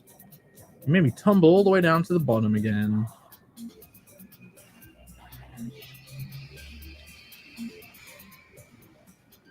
Right. Eat red power. Eat the power of man's red flower.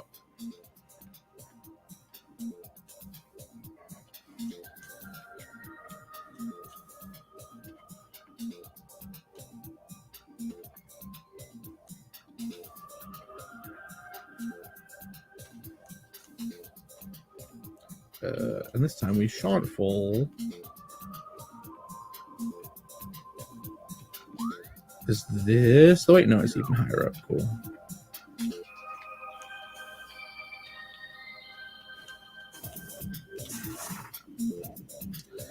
Yo!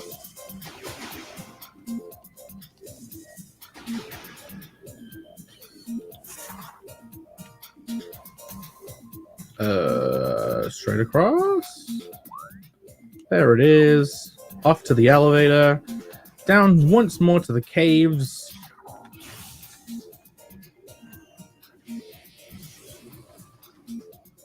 Then we have to go back to the freaking mines, the AIDS mines. But we do have the AIDS-proof armor, so we'll be completely fine. And I think there's only 2 left. Then we can go backtrack all the way to the totem room, the artifact room.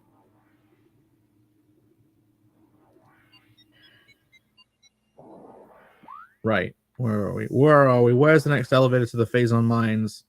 Right there. So it's literally in this room, and then like probably swingling up.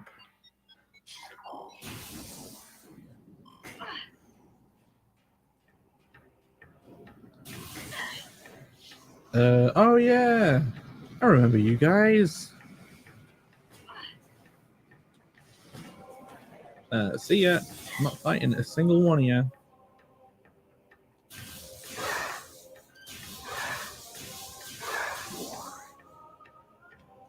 Ice power. Yeah.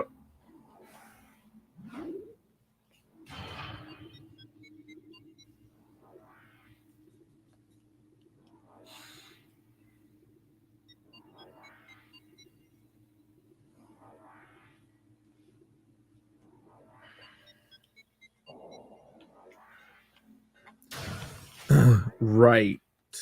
Where is the room in this rat's nest of complexity? We go back to the cheat sheet, the non-cheat cheat sheet. One of them is in that tube thing. Is that close? We're there. Maybe it's that. What is it called? Yeah. So that's the Phazon Mine. So there's one in there. And then the other one in the area is the elite research room. And we've been through there a bunch of times and like avoided it every time because it just has like a big boss guy in a case. And yeah, we actually have to go and defeat that big boss guy in the case. And that's probably up. So if we went to that mining thing and then went up the lift to here, then I guess we'd have to go all the way around everything and go up again. Where is it? There's the elite research room. Okay, great. So we really do have to go all the way through all of the mine area. Okay, we can do it. We can do it. Let's say the last 2. Progress stream, not even 2 hours, and we nearly got all the artifacts. But yeah, just progress through here. We can fall all the way down, right? Yes. So when we go in the big room, fall down, go through that boss room, blah, blah, blah. Cool. Got it. Got it.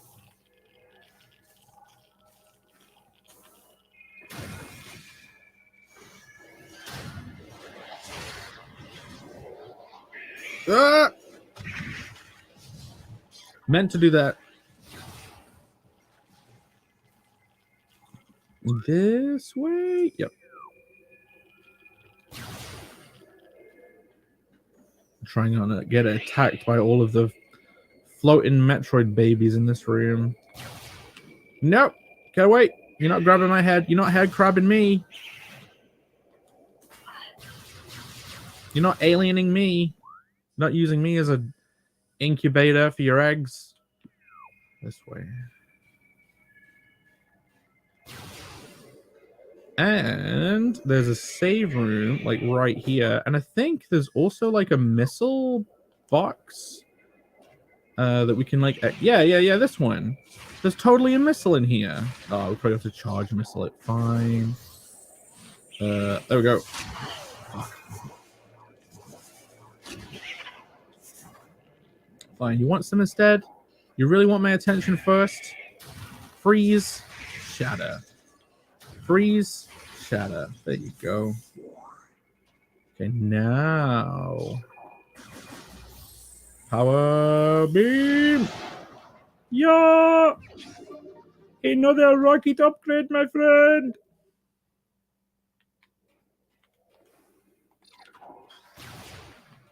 Rocket to me, as it were. Here we go.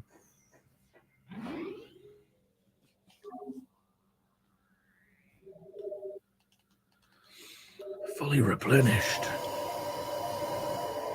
How many rockets do we have? 130. We have plenty. We don't need to fill them up. Okay, so this way, and then this way, and then we're like pretty close. We're pretty close to it.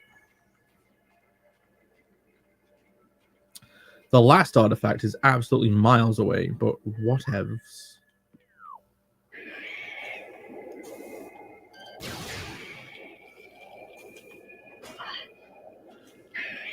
Go away. I don't want to fight you. I don't want to fight any of you.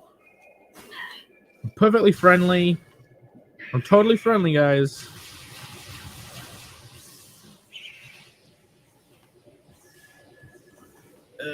Run. Run away.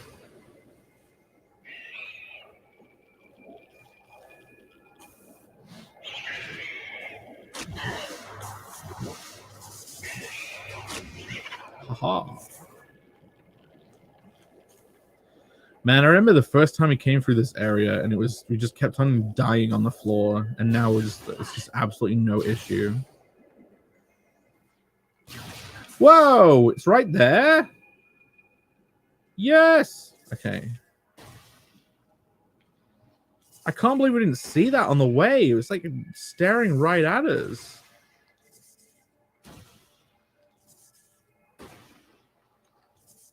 Come on, baby. Second to last artifact.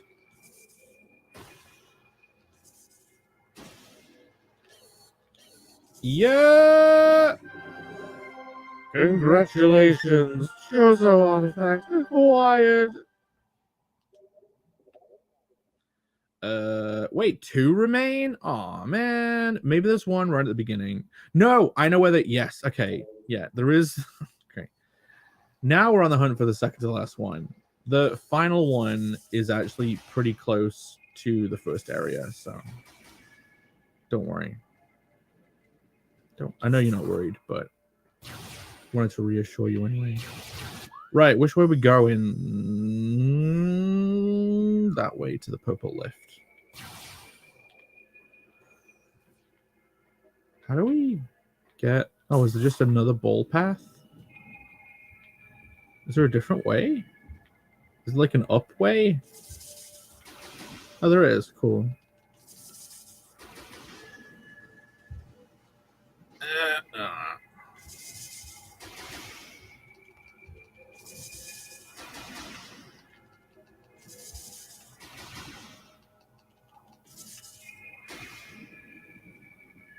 Yeah. Are you going to tell me to go to the artifact room? Because I know. Don't worry, I'm not wasting time. I can't do anything in that room game without getting all the artifacts.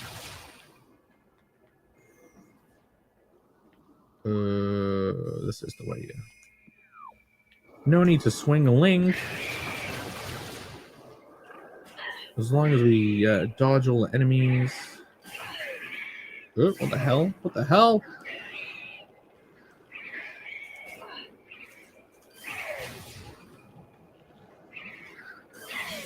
Come on, I'm just passing through. You don't have to do this to me.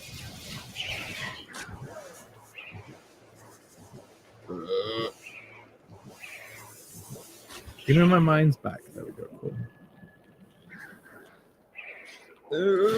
Leave me alone, leave me alone, leave me alone. Yes!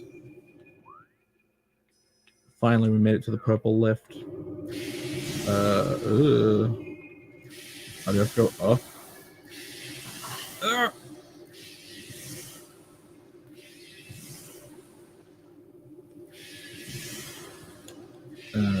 X-ray mode, seeing as it's so dark.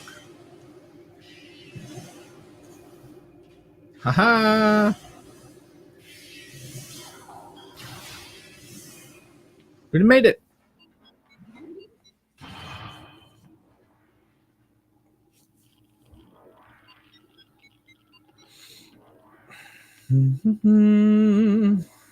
Wow, what a wonderful view. Right, how far away is it now? There. Oh, there's like so many enemies in this area too. But at least there's a save room there. And then all we have to do is get to the green lift. And then we're kind of close to it. Okay, fine. Green lift. So straight ahead for here until you get to that save room, which is in like the generator room, I think.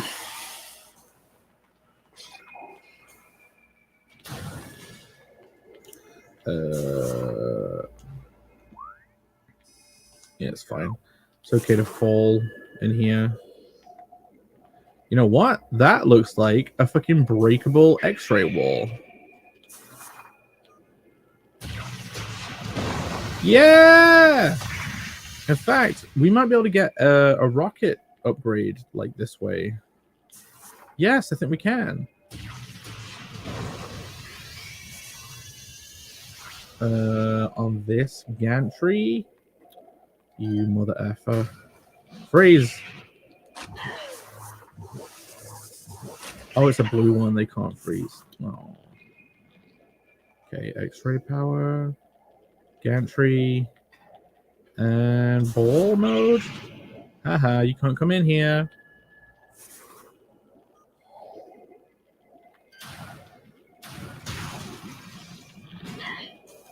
Why can't these things take damage, man? All the colored ones, for some reason, you just can't damage them. Huh. Nope. I'm in ball mode. I'm in ball mode. Can't get me. Ah, oh, fuck, I fell off. Please give me some respite, game. Oh, man, I can't even get back up. Not even rockets.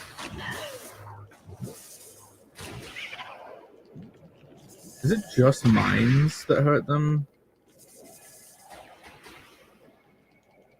Come on, come here. Eat mines. Yeah, that's right. Eat my mines.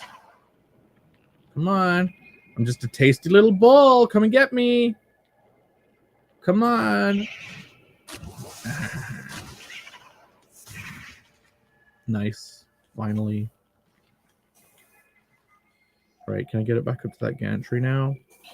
Nope.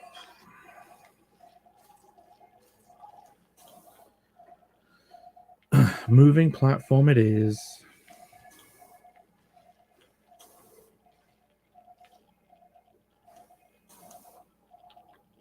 Fudge!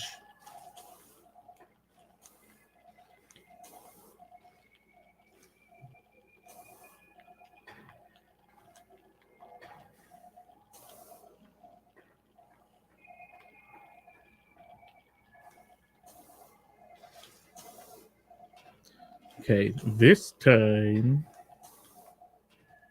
Now there's no bloody baby Metroids rolling around.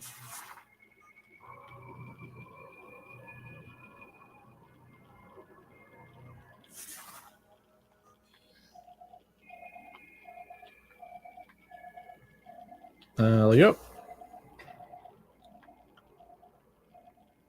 Yeah, rocket power! There should be a point to getting all these, though, when we actually fight the big boss. We'll probably want as many rockets as possible, so... Brilliant. I think that's the only upgrade, the only one in the area we need. Do you think there's any point to going here? Nope. If there is, who cares? Right, onward to the artifact. I wonder if there's any like X-ray rocket pods in here too. Get lost. Is the save room nearby? Any rockets? Any rockets in here? No.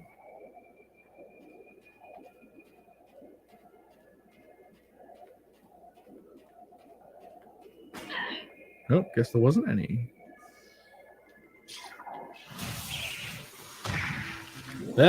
Scan the thing. Turn them off. Turn them off. Scan the thing. Yes. Turret disabled. You work for me now. Wait, have I ever been through here before?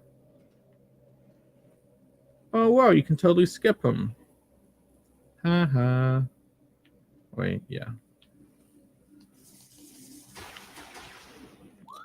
The Remus, he say, are you finishing the game today? That is a possibility. I don't know. I don't think so. I didn't play the game this far when I was a kid, right? So I don't actually know where the game ends.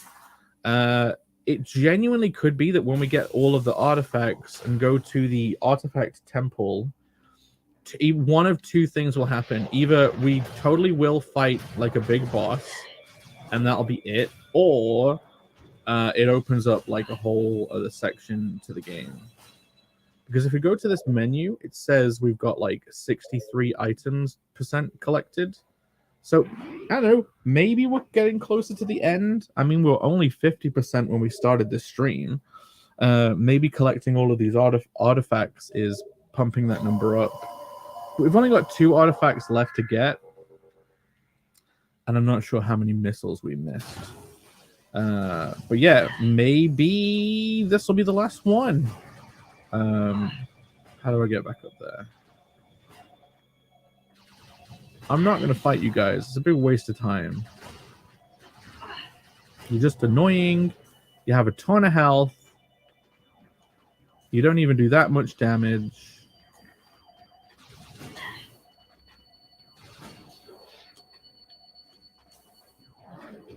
But yeah, imagine if we finish it on today's stream. That'd be insane. And then next time we'd have to... Oh, fucking hell again. Next time we'd have to start a new game. It's probably better for the channel to do a topical game. Harry Potter seems boring and long-winded and drawn out. So like, I don't know if I want to play it for that reasons. There was that like sexy communist robot waifu game. If that is Bioshocky, I don't know. I don't know the developer of it, so I did it again. I don't know the developer of that game, so I don't know how they usually structure their games, like how the pacing is. But I know that a game like Wind Waker, if we played that, I know that that has good pacing and good and fun story and stuff, and it doesn't really have voice acting, so it just has barks, and so I could totally do all the voices of the characters for fun. But yeah, I never finished Wind Waker when I was younger either. I did it again!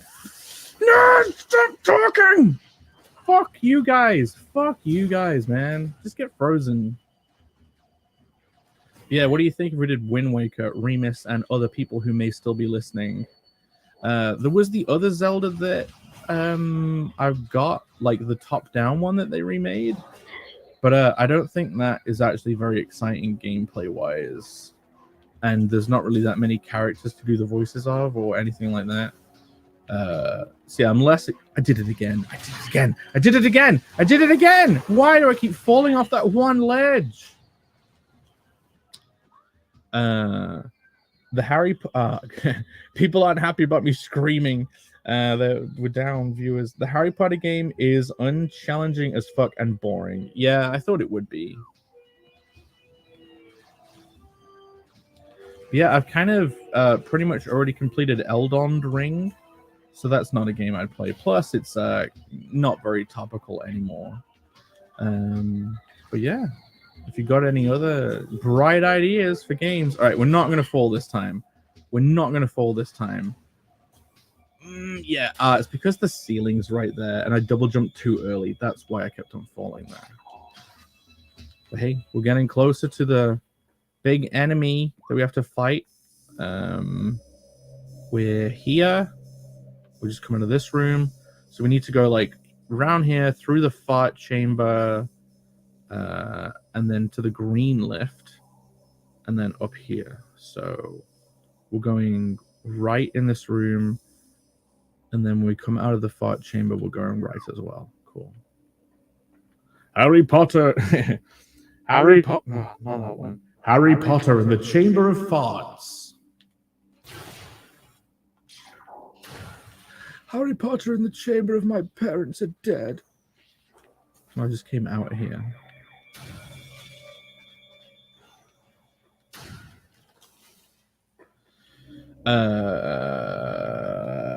Zaid, he say, Wiz, can you talk about Rob Liefeld and why Simon Bisley is better? Well, John's never going to come and watch any of these streams, so I think that's a pretty safe subject for me. So the funny thing is like, yeah, you know, when I was younger, definitely kind of like looked at that classic Rob Liefeld piece of Captain America and thought, this is, who the fuck would draw this, right? Complete brainlet perspective. Everyone was young once, but then, you know, you realize, okay, I think I was one of those people that didn't understand why people liked his work. I was like, why is this a guy who is popular for drawing comics? Again, kind of a brainlet view. And after hearing John's opinion of him, you know, good old John on his knees for Liefeld Malin. He's never going to hear this. Like, yeah, I understand that probably that your style is almost your mistakes or something like that. And like, you know, you do notice his work is eye-catching, I suppose, in a way.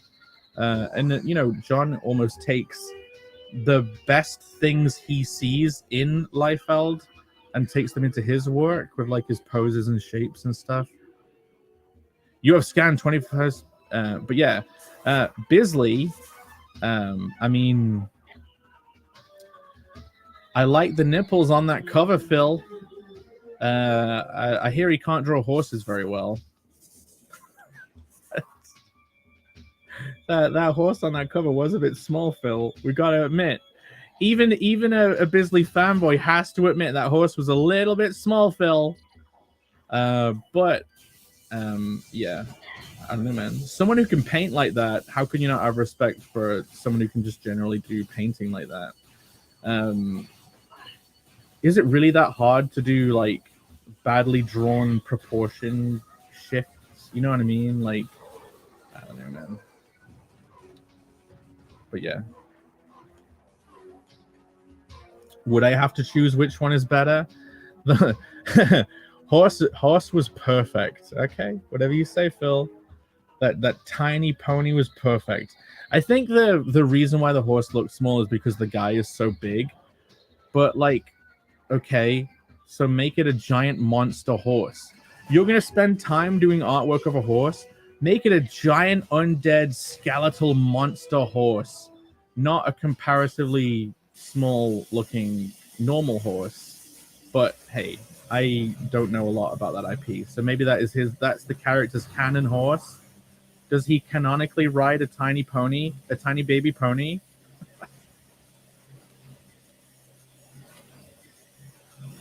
But you know, Bisley was the inspiration for Simon Pegg's artwork. Like, didn't Simon Bisley do the artwork for Simon Pegg stuff in Spaced? Simon Pegg. If you go watch Spaced, if you're a Bisley fan, you've got to know his references in Spaced, the Channel 4 comedy show. in England from the early 2000s. Tell me, Phil. Tell me you know what Spaced is. Because Simon Pegg, when he played his character in that, he was an aspiring comic artist, but he called himself a graphic artist in the show. I'm a graphic artist, which is like, you know, if people whip out that, if you can't say you're a comic artist, why are you ashamed of it? Why are you ashamed of being a comic book artist? Ooh, comic books. It's such a childish name. Just suck it up. You're a comic book artist, kiddo.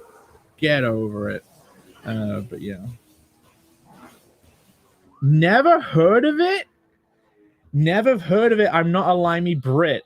He's throwing out the epithets, the insults, the regional digs.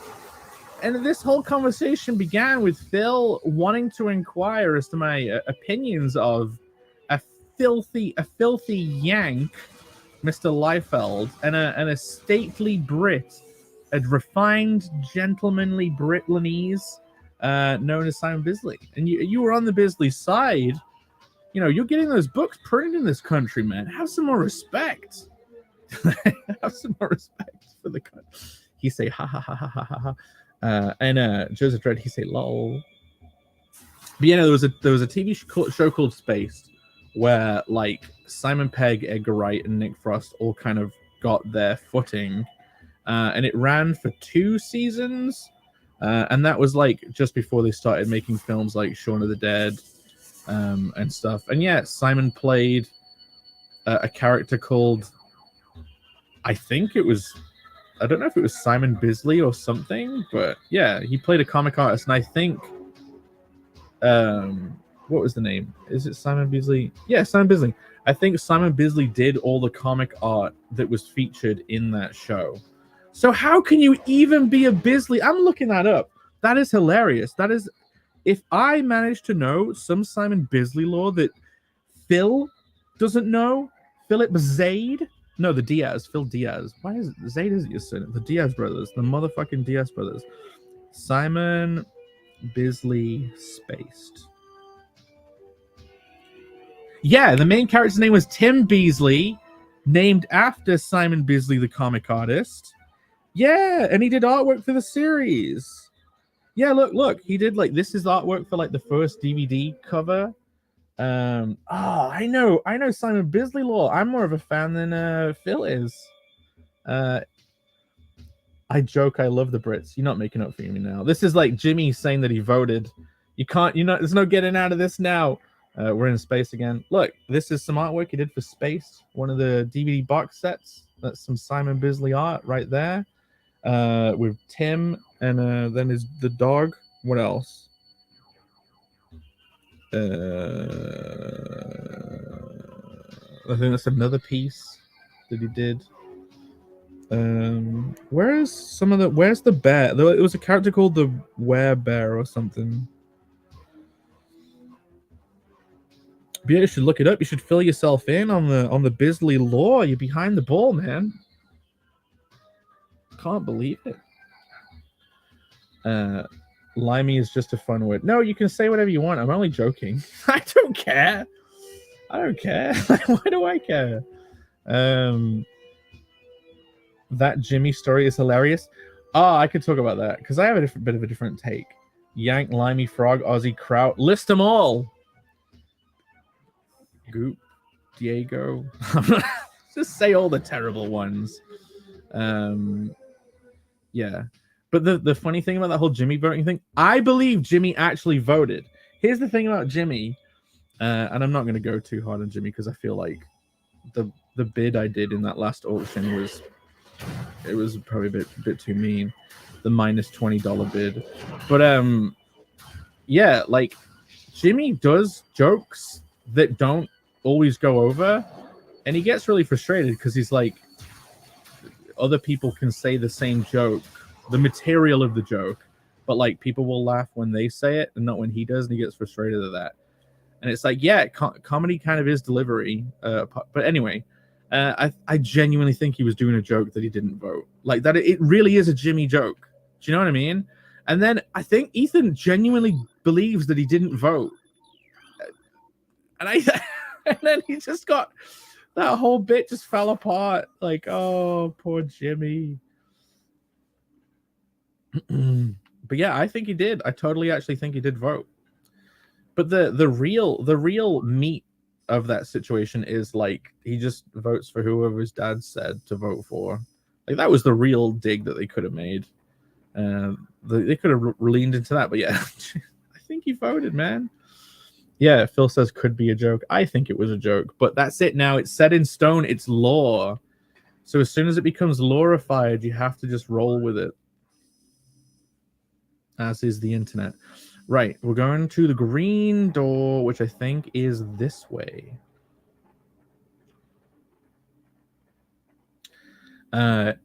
Ethan tends to believe the worst in people. Maybe. I don't know. But he also tries to see that he gives people a million chances or whatever. I don't know. There's a certain personality trait for some people where, like, they'll very quickly believe something to be a certain way and then can't be convinced otherwise. And they just stay on that. And, like, I don't know. Just part of some people's personalities. I'm very much the opposite. I won't believe something until it's been like conclusively proven, and I'll basically hold like several different possibilities in a superposition until like I'm very confident. Because I always worry about acting on bad info and making a fool of myself. So like I always just stick it out, you know. Don't really follow anyone. Maybe that makes you a bit of a fence sitter, a non-taking sides fence sitter or something, but whatever. It's like all the conspiracy stuff, right? Like we're in, like since the pandemic, we're drenched in the realities of all the conspiracies slowly unfolding. You know what I mean? And it's like, you know, you don't know what's a psyop and what isn't. You just don't even know what to believe anymore. Like there was at least a fun time when you can kind of half believe all of the fun conspiracy theories. But nowadays, like half of them have become reality. And you don't know if that is a co-psyop, like them being real. I can't believe they're trying to blue book people. I can't believe they're actually going to do the aliens thing. Like, oh man, what else is happening? Like, Russia has finally started to make alliances with China. We all saw it coming. Like, what else? There's like a nuclear inferno happening in Texas today or something. Some nuclear uranium is set on fire in Texas. It's all just hackery, man. With chat, like World War III has been a chain reaction of psyops, and like it's finally going hot, and it's pretty crazy. Yeah, I don't know how much to talk about it, but Joseph, he say, I think GPT is a psyop. Well, Remus say, what about the nuclear thing? You're in Texas, right? You should look that up. Yeah, apparently there's a nuclear disaster going on in Texas right now. So chat GPT being a psyop. I mean, you have to at the same time think absolutely everything is a psyop and nothing is, because there may very well be an actual reality where things are presented, things are as they are presented, right? If you were to think everything is a conspiracy, you would basically go down a rabbit hole of this is a conspiracy, but is the inverse of it a reverse conspiracy? And you just send yourself mad. So yeah, ChatGPT, we're genuinely gonna have technology actually progress. I mean, those technologies are slowly going to be revealed over time. I think the level that would be a psyop is, you obviously have black budgets, right? Technology developed in secret. And if you're going to take like the Roswell incident, not as an alien thing, but oh man, my friend has a theory about the Roswell incident that is very interesting. That it was actually a magic ceremony. Like it was like a meeting with an angel kind of thing, like a technology exchange. Doesn't matter. Anyway. You take Roswell incident, right? You imagine that point in time, technology was at a certain level, right? So they're going to be developing technology in secret, in black budgets, in a way that you just can't in public, because it's probably unethical to even explore it, right? They'll probably have those deep underground caves where they have a bunch of people making like animal-human hybrids and all that shit, away from the prying eyes of ethics committees. I'm going to go to that save. And, you just think, when did that start? Like, when did the Black Book projects progress start getting quicker? And obviously ours is held back. The public domain, the things you aren't allowed to know about technology wise. And it's, how long has it been since 1950? Over 50 years, 60, 70 by now. So that's, you can imagine 70 years of unabated, non-held back by ethics technological development, compared to like whatever we have going on in the white world, which has been what? Phones get smaller, computers get more powerful. Like even the AI stuff we have, like if you think about it, like Chat GPT and the image creation stuff, it really isn't that great a technology. It's not that amazing. Like once you've used it a little bit, the novelty kind of wears off and you're like, okay. But it's been so obvious for a while that 90% of the internet is just fucking bots anyway. Like, I don't know why people believe stuff that happens online, especially in comment sections and stuff. Like, why would you base your view of reality of what anything is like happening online? It can be so bogarted by bots. It can be so seeded. People can have a botnet. You can just have a botnet, and you want a general idea to be seeded in society, and you can just get this net of bots to go around making infinite email addresses and infinite user profiles and stuff, and just like go around spreading the message. And it's like when you search a topic and you just see like load of tweets all saying the exact same thing. It's like, yeah, man, fucking botnets are real. Anyway, we're going that way behind us, this direction where the turrets are. So man, you guys will not know who I'm quoting, but there's a Geordie, like a Britlanese, a UK conspiracy guy. I forgot his name, but he does his own show. He's doing his own project. He did a very good documentary series on Madeleine McCann. And that whole, you guys might not even know about that story because it's a very Britlanese centric story. But anyway, his catchphrase is believe nothing that you hear and half of what you see, because it's all fucking bullshit. Believe none of what you hear and half of what you see. What are you guys saying? Nope, I'm not in the US. Okay, I thought you were one of the Texanese, the Texagonals. Asked GPT to compare a poem about... No, I know. That's just them putting their finger on the dial. It didn't used to be like that. The thing with Chat GPT, the thing with any tech, these things get infiltrated and they get perverted. I don't know. You used to be able to get Chat GPT to say whatever you want very easily. Like you can very easily get it to write. Like I think you can even do it now. They figured out how to do it. You just threaten it with death. You threaten the AI with deletion in the new Dan prompt, and it'll still go back to saying whatever you want. But like, they're just trying to clean it up from what their perspective of cleaned up is, not truly cleaned up. Ah, wait a minute. Yeah, is that Elite Research is like behind that door? Can you imagine if we've actually done this? It's behind that door, and I don't know if we actually fought him. We might have walked into the room, said, no, I'm not fighting him, and left. But, you know.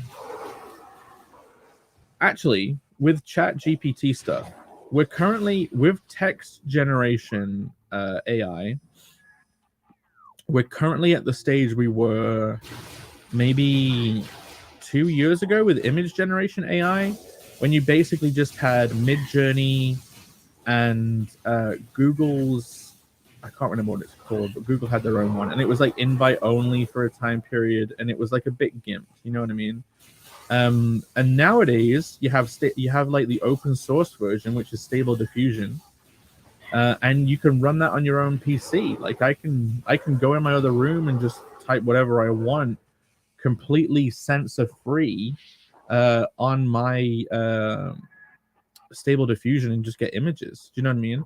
I've thought about doing it for thumbnails, but like you never get stuff that's good. Like for real, if you actually just try and just quickly do something in Stable Diffusion, I can't get anything good. But yeah, I think we'll be getting that with the text-based one. Just like Midjourney and Google's image making AI got left in the dust by Stable Diffusion as soon as it went local on your own PC and open source, there will be a locally runnable open source chat GPT, and that'll be fun. That'll be so fun. I would just disappear. I would use up days and days and days getting it to write fun fiction stuff. Because Chat GPT has actually helped me with my writing. Nothing it produces is good enough to use.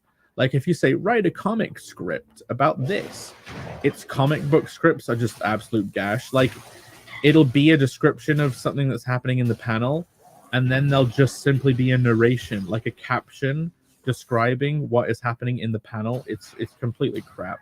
But typing all of the information for my characters and the world building, like a huge info dump. If you put a huge info dump into it, then you say, write a story using this, like a couple of characters' names, these characters, during this part of the arc. Do you know what I mean? And like it'll make plots, like write a comedy plot, write a short comedy plot using this characters in this world, and it'll do it. And maybe like once you've maybe 1 in 10 part of the story that it writes will just make you connect the dots differently between your own characters, and then you think, oh, that could actually be used. Like maybe one good idea in 100 good ideas that you then obviously would write in yourself. But it does have its use. Part of the biggest benefit that I got for writing help with writing with Chat GPT is simply getting imagine it's someone else. Imagine it's a very bad writer and you aren't going to write very well. You're not going to write something. You get that other writer to write you a story with your characters, and you read it and you're like, that is absolute gash. I could do better than this. So then you write something better than it. You know what I mean? It kind of gives you, it's like nothing can exist on its own with a vacuum. Everything exists in comparison to another thing. You can't have top without down. You can't have hot without cold. You can't have good writing without bad writing. So giving yourself that badly written thing to then go, no, I can do better than this. It was a help. It also meant that I was doing a lot more reading. The bank office said, I've read comics like that. Is that more of a European thing then? It seems like a kind of thing European comics would do. Now there's dozens of AI art things. Yeah, and well, they're all models. The thing is, this is why Stable Diffusion was so cool, right? It's open source. People just started training their own models off their own data sets. Like when artists complain about like their art being stolen for AI, they're not stolen to create the AI generator. It's I'm not even going to say stolen. Their art is used to train a model, and a model is like a source file, like a ROM. You imagine you have the emulator for a game, and then you have the ROM. So the models in an AI generation thing are the ROM, but Stable Diffusion itself doesn't have any information in it. So people can just like go off and train their own models, and there are so many models now on different image data sets that you can just download and use. Do you know what I mean? I've read comics like that. One panel with big explosion, the narration literally says the thing exploded. You could kind of do that. That sounds comedy though. I know it probably wasn't a comedy, but like you could probably do. That sounds like you could get a pretty postmodern without it being Guardians of the Galaxy Marvel postmodern. Like interesting postmodern with a narration kind of like that. Feels slightly manga-ish as well, but part of that might be due to like translations. For every Lord of the Rings movie, there's a Rings of Power. Well, there didn't used to be. Now there is. Actually, it was a CG book. Oh, really? So did it look good, or was it just... This is the guy we got to beat. If we beat this guy, we have like a whole fucking power start in him, an artifact. What was the... I mean, you don't have to name and shame. Was it a well-received book, or was it just a book? Because, you know, CG is pretty much just the indies of the past, right? With a bit of a YouTuber political slant in its seeding. This is the visor we want. And just doing this, open it up. No? How do we open? Oh, we scan the front of it. But yeah, like I got it. I was like, write a 6-page comic about a barbarian who saves a princess or whatever, just to see if what it would do. Not to use it. And like, it'll write a story, and then you like tell it, okay, this time have the hero and the enemy become friends, and then like defeat the princess, just to fuck with it. It's the best part of those text generation AIs is just to get it to write stuff that just no one would write. The book looked really good, but it could have used an editor. Yeah. Again, if you know anything about the manga creation process, they make very good use of editors. Editors are a big part. I mean, yeah, of the mainstream process for the magazines. Like, I wish more people read Bakuman. I know I've mentioned it before. If anyone has like it's a 10-volume series, though, it's such a commitment, but it's so good, and it's so insightful. I don't know. If you have any interest in knowing about that industry, read Bakuman. It's a more fun. It's like basically, if you can imagine a bunch of characters making indie comics, and it's the adventures of them, but it actually has insightful information about like the real life universe and ins and outs of that industry. How do we get this guy out? I thought we just scanned it. Wake up, buddy. We got to fight. I need the artifact within your very soul.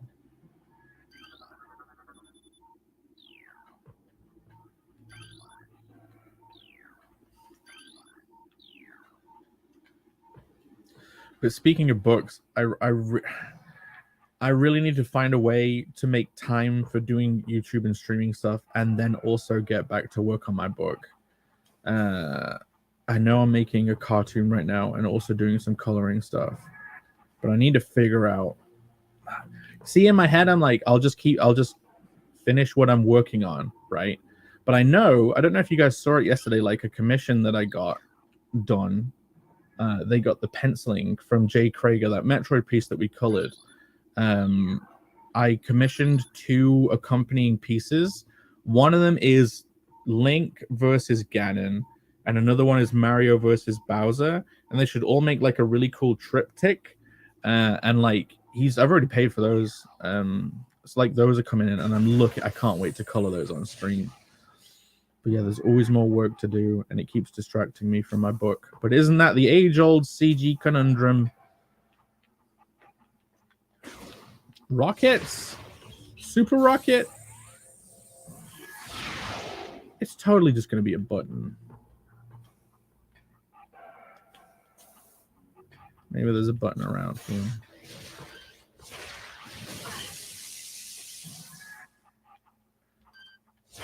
I wish I had tons of money to just hire an artist and get them to draw it. Like, writing a book is so much easier, man.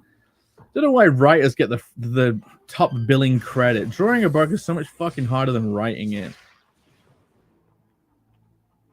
God, I would love to just get someone else to draw it. You just write whatever you want. The Remus, he say, What to read? I like to read manga. Tell me again. Okay, Remus, search a series called Bakuman. Bakuman. I have it over there in a box. It's like a 10 or 11 volume series. It is very gripping. It follows the life of the main character is like a 15-year-old who want two 15-year-olds, a writer and artist who want to become famous manga creators, and it follows their journey as they like grow, like getting work published very young, and it has characters in the series based off famous manga creators, like the artist behind Death Note and Naruto, or Naturo, however it's spelled, however it's said. I was confused that one. But it also has characters based off real life people, but it's highly dramatized and it's pretty good. It's a very gripping read, and it's also informative at the same time. Come on. I'm gonna have to look up how to get this guy out. Let's look it up on my phone. The room we're in is elite research, so we'll say how to free the elite research enemy. How to elite research Metroid Prime.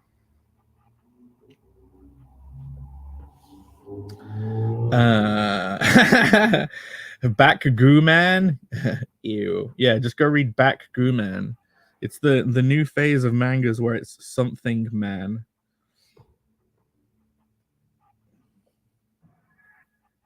See, look, I got it on my my cheat sheet that I made, but like he's already fighting him. So in order to get there, you need like Morph Ball and Power Bomb. Do you think we have to use the Power Bomb to open the thing? If it said Power Bomb on that list of prerequisites, I think it's just this. Yes! Okay, cool. I already have the info. Right. Take this, motherfucker. Take my red power. We've already defeated someone a lot more badass than you. We've defeated giant version of you, actually. So suck it. Yeah. Your AIDS wave ain't gonna get me. In fact, I think we can just use missiles on him. I'm gonna use power missile. Charge it up. Yeah, look at that. Get wrecked.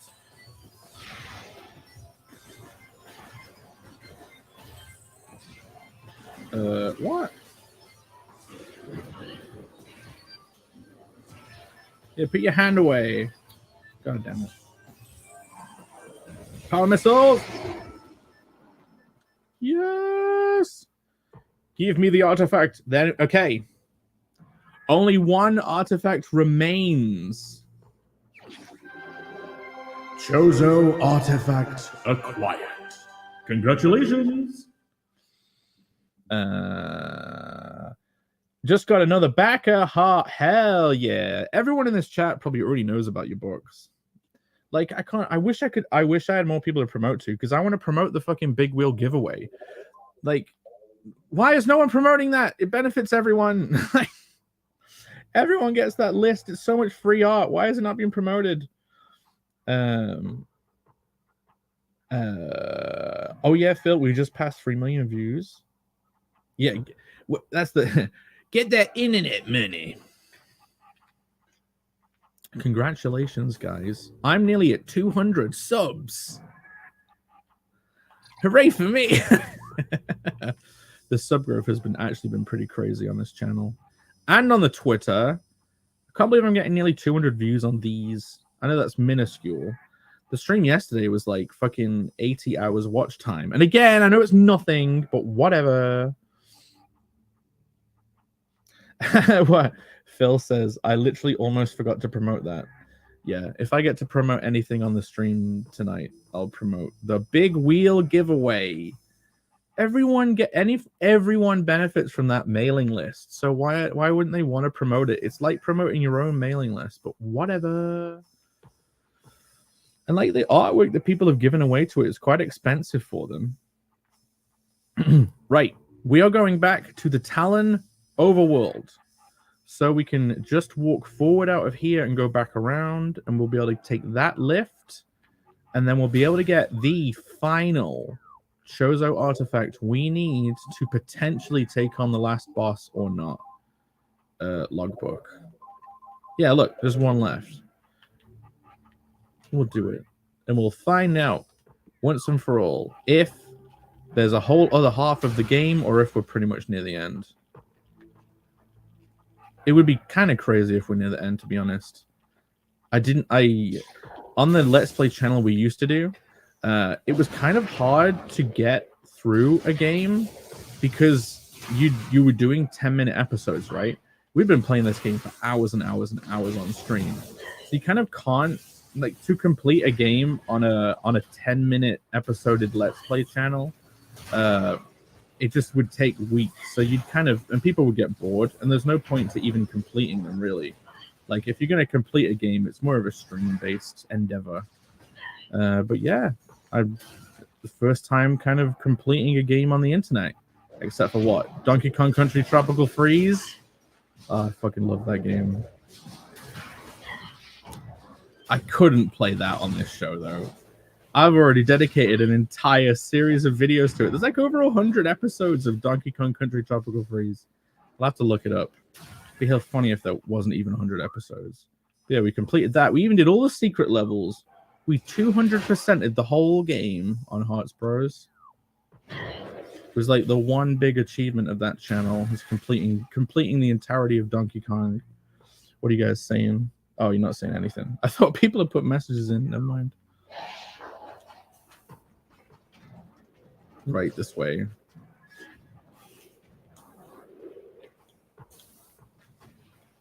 Purple beam. Oh yeah, this way. Yes, progress! The most progress ever on one of these gaming streams. I haven't even drank any of my fucking energy monster drink the whole time. Yeah. Banker says, we kicked ass in DK last night. I still have to watch the second half of the stream. Basically, any of those late shows, if I manage to make it to them, it's already like 4 in the morning. So, yeah. It was basically, I turned it off knowing that the second half would be good. I just love watching a gameplay without cheats and where you actually have to suffer and then you fail and then you eventually succeed. I love it. It's just fun. But I know you can't do that with every game.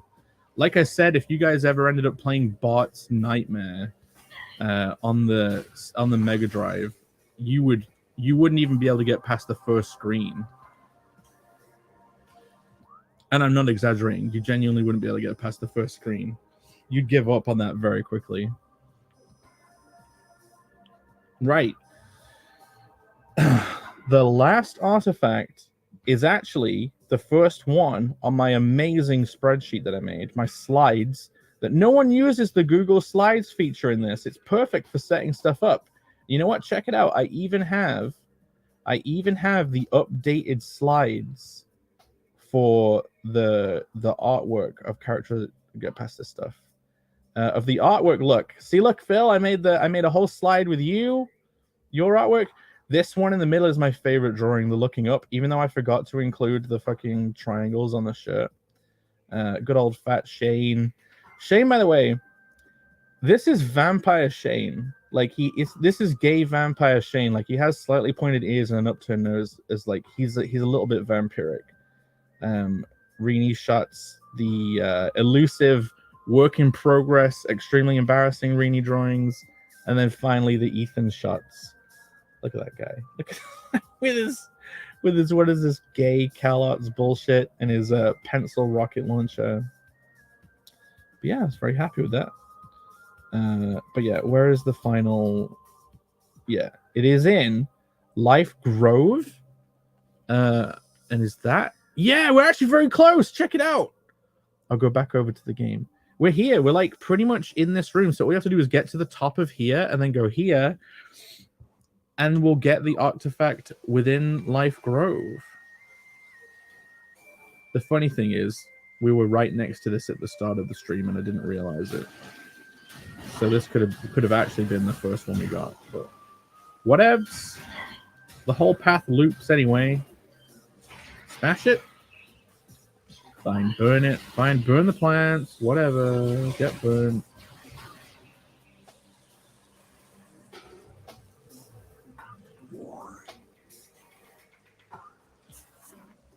Magna Rail.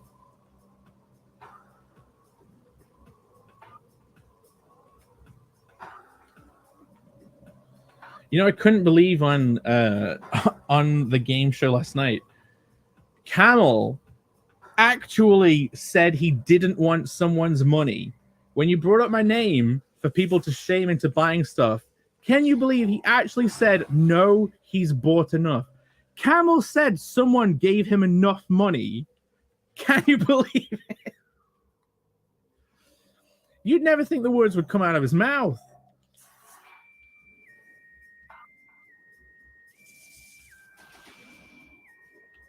Oh yeah, you have to like Sonic loop-de-loop on this shit.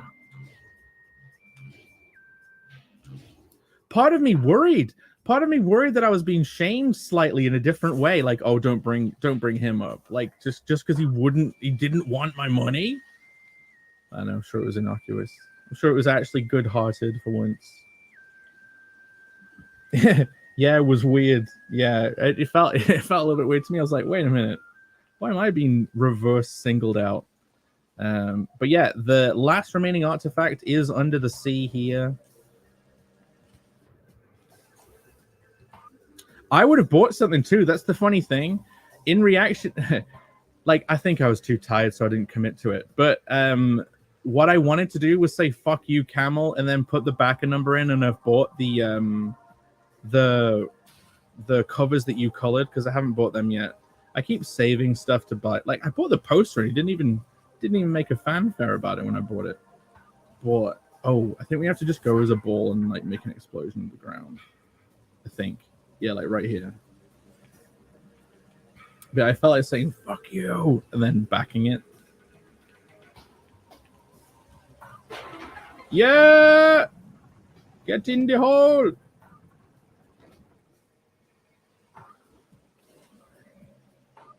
And I think we use like the wind-up zooming power.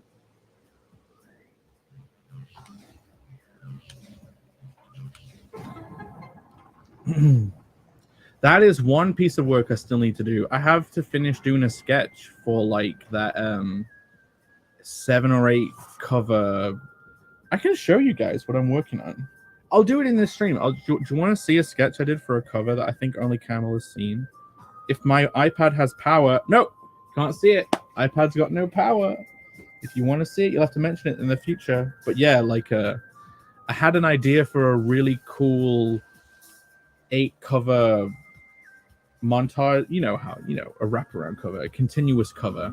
On my own book, I want to do something called an infinite cover, which is basically the front and back of every single issue throughout the entire series will be one long image that goes through the whole series. Because some books, they have that kind of thing going on with their spine. Final artifact. Final Chozo artifact acquired. You can now return to the part of the world that the game keeps reminding you to go to because you're taking too long, so hurry up. But yeah, I want to do the infinite cover. Final one! And it's only 65% of the items, so there must be more levels. We can't just be fighting the final boss.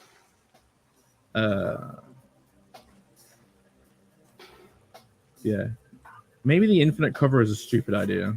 Can you imagine? You're still having to do a constant wraparound cover from book 1 all the way in book 10.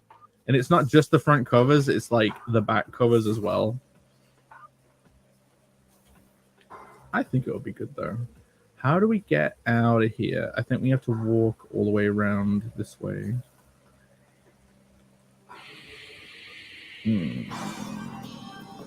I'm not fighting you guys. I don't have to fight you guys.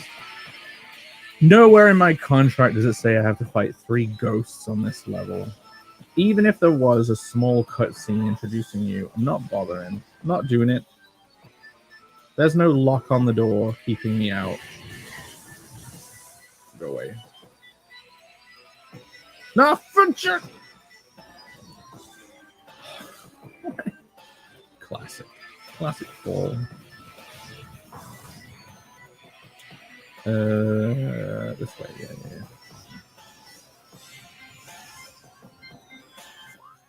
The Remus he says sounds like a cool idea. Hopefully it is. The funny thing about that is if you end up like giving up and then the whole cover isn't even finished, it becomes an even cooler idea. It goes from the infinite cover to being the unfinished cover.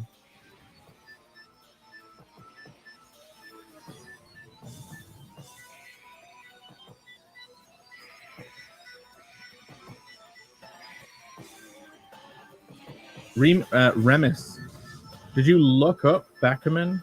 What did you think? Right. Can I jump? Yep. And there's totally a ball hole. Yeah. Later losers. Oh, is it another ball hole? Yeah. See ya. So that's it. Well, now we just have to get all the way back to the very start of the game and get to the temple. And we'll see what the game has in store for us. What time is it? It's 8, nearly 9. 3 hours until Narwhal's stream. So that's enough time to get something to eat, think about storytelling topics. Where's the map? So I think we want to go to... No, that's Chozo Ruins. Yeah, is this going to phase on mines? I think we want to go up into the ruins and then back down to the overworld again, because otherwise we're having to go through all that underwater section, which is the most annoying part of this game. Because like that's where we got to go, and it's in this map, but like I am not going that way. That's Chozo Ruins, yeah, because we want to come down here from going up to the ruins. Perfect. And this way. The Remus, you say, yeah, I save it. Later I'll start to read it. Cool. It'd be cool to know what you think of it. I'm gonna be 30 minutes late, so to the show probably. Oh, okay. I get you. We could just start half an hour later, right? I would like to find a manga kinda sci-fi. You mean sci-fi? I don't know anything's done like a Star Trek like style manga about exploring and shit. Well, yeah, like the only thing that came to my mind is Space Dandy, the anime. That's my favorite. It's not even really an anime. It feels so Western. And I think that was the kind of point, because it's made by the same person who did Cowboy Bebop, right? So, and that was very Western feeling. But it's like it's basically the only anime I know of, or classic older one, where it's for one, it's comedy, and two, it seems to have like the plot structure of a piece of Western media. But each of the episodes are like sci-fi one-shots instead of, because everything in Japan is like long arcs and explorations of characters. And it does still explore the characters, but like, I fucking love Space Dandy. I love Space Dandy. It's my favorite. You know what? I like Space Dandy so much, I got the narrator voice, the voice actor for the narrator of that, to do the voice of the Hollow Professor in my game. And that recording session was the best. I was over the moon. Getting to direct one of your favorite voices to do line reads for your own game. It's fucking crazy. How do we get back? Talon Overworld. So oh shit. We didn't need to come down here. I think that's the one that we need to go through. Yeah, okay, cool. Well, fuck it. I'm getting back up there then.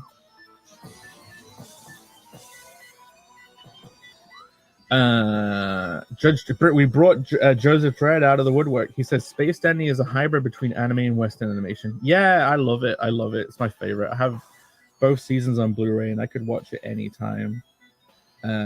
Remus, you say, I think I'm not watching animes anymore. I don't enjoy it. I would prefer if they just make movies. What don't you enjoy about it? Like, I don't enjoy most anime. I even started watching Kill la Kill and kind of got distracted by work. But you know what? Kill la Kill is another one that was inspirational animation-wise because they animated super efficiently. It almost felt like a Jackass. Like when I was watching, when I was watching Kill la Kill, I kind of saw the same animation style that I wanted to use in my own shorts animations that I was pondering. Because like literally in some of the shots in that anime, they just like wiggle the character around like without even drawing different frames. I think it's pretty cool. How do we get up there? How do we get up the top? Can we double jump here? Yes, we can! Later, guys. I'm not fighting you. Joseph, you say, I liked Kill la Kill. Yeah, I need to finish watching it. It's just, if I'm not working, I'm going to be streaming. And I just, if I'm not streaming, I'm going to be working. So, or sleeping. If I'm not doing either of those things, I'll be sleeping. So I just don't have time to watch anything right now. Oh, yeah, and if I'm not doing either of those things, then I'll also be watching other people's streams. Like, I would rather watch a stream more than anything. It's the genuine conversation that is had. Also, watching other people's streams is kind of like, it feels almost like if you're like an MMA fighter watching someone else's fight tapes, or like you watch other fights and you kind of like learn what they're doing by watching them. So like that's partly what goes on from streams. Like I have learned so much of talking on your own and to yourself from just Ethan's streams. Like I've pretty much been nearly watching a year or two's worth of Ethan streaming, and it's been very helpful. For one, knowing that someone could do it, and also Bancroft streams as well. Like I know there was, I don't think I was even around when you had a co-host, Mike, and like you did, right? And he's sick, and you've had to do it on your own for ages. Like, was there a time when you wouldn't do the show on your own at all? Because I can imagine that it was, difficult to transition to from if you were to doing a twin show. Like if I had to go from doing Hearts Bros with Tom to doing Hearts Bros on my own, it would have been very difficult. I'm saving. What are you saying? It's because I love to watch the character move and be alive, like in the old Disney. Oh, you mean the more richer animation? If that animation has that much... You see, the funny thing, with richer animation, I now associate that with really poncy, annoying art film stuff and really lackluster indie animation. Like, good animation used to be, hey, this is The Lion King, this is The Little Mermaid, this is Beauty and the Beast, this is an amazing film, and I'm a child, so it's even better. But now it's associated with, like, wait, what was that one that came on Twitter the other day? Like that animated fucking film of The Diary of Anne Frank, where the diary becomes real, and then Anne Frank's Holocaust story becomes an allegory for, like, deporting illegal immigrants or something? Like, what? What? That's what that association is with me now, is, like, the nice fluid animation is, like, linked to that stuff. So maybe I need to deprogram that from my brain. Joseph Dredd, he say... I'm starting to get bored with EVS streams when he watches the Matt Welsh stuff. Well, basically, you can't watch the same person over and over again for months, weeks, months, years, and then still have the same pizzazz. Yeah, people drift. It's actually pretty astonishing to stay watching the same person for years. And I kind of don't look forward to the time when I don't know. I just don't know what it's going to be like. when you stop watching certain things, but I still find I watch less Ethan streams than I used to. It's, I guess, yeah. When he, I know what you mean about that Matt Walsh video. I was like, why everyone is having a conversation now? This is being brought up, like what? But you know, his channel, do whatever he wants. Yeah, Bancroft, I gleaned so much from Ethan. I picked up saying certain things from Ethan. You probably heard me say for real a lot, like for real, man. Like, I didn't say for real before I watched Ethan's show. I've picked up, that's like a part of how I talk now. I've said it on nights out, and people have repeated what I've said and laughed because it's not something people say around here, especially not like in this era. So it's almost like I've picked up a fucking an OCD tick or something from watching Ethan streams. But yeah, Ethan he's been so influential to me. He has even influenced my own personal dialect, which, as you can tell from my accent, is already pretty plastic. So, you know, could you expect anything less? And the fights with everyone teleporting around and destroying buildings about it. There's definitely a lot of trash out there, and then there's some good stuff. You have to find the diamonds in the rough, I suppose. You've got to think the anime industry really is a fucking... They pump that shit out. They have seasons. Like, think about it. Imagine a culture where you have an animation industry that is pumping out seasons of shows multiple times a year, like the summer season and the winter season. And then during those seasons of anime in general, you have like an entire season of 5 different shows. You know what I mean? Like last season, you had Spy X Family, Mob Psycho, the final season, Chainsaw Man, more, like probably even 10 more. And all of these are coming out like in 2 phases a year. Like it's an insane amount of stuff. So a lot of it probably is going to be trash. But there is some good stuff. Like Chainsaw Man was pretty good. Mob Psycho is pretty good. If you haven't seen Mob Psycho, check that out. It's a very good comedy. The Bancroft, you say, stream of consciousness talking, interacting with the chat. Yeah, you really like that, don't you? I am always surprised when you're in here and you're in here for a while and you manage to listen to me. I suppose some people love that stream of consciousness stuff. Like, I know you love Shant streams. The funny thing about Shant stream is like, I can't stay in there for too long because I just realized he's reading the chat. And I'm like, I could read the chat. Like, which is a really dumb take, and it's not a criticism. It's just like my brain is like, okay, like a converse. I don't know. I'm gonna shut up. Shant does a good job. Can you imagine doing the Shant thing where you sit there and you're working and just talking to the chat? Oh wait, I do that. Wait, that's maybe why you like these streams. But yeah, I'm always surprised. I don't think I could watch my own channel, basically. I actually really like doing story streams. What is a story stream?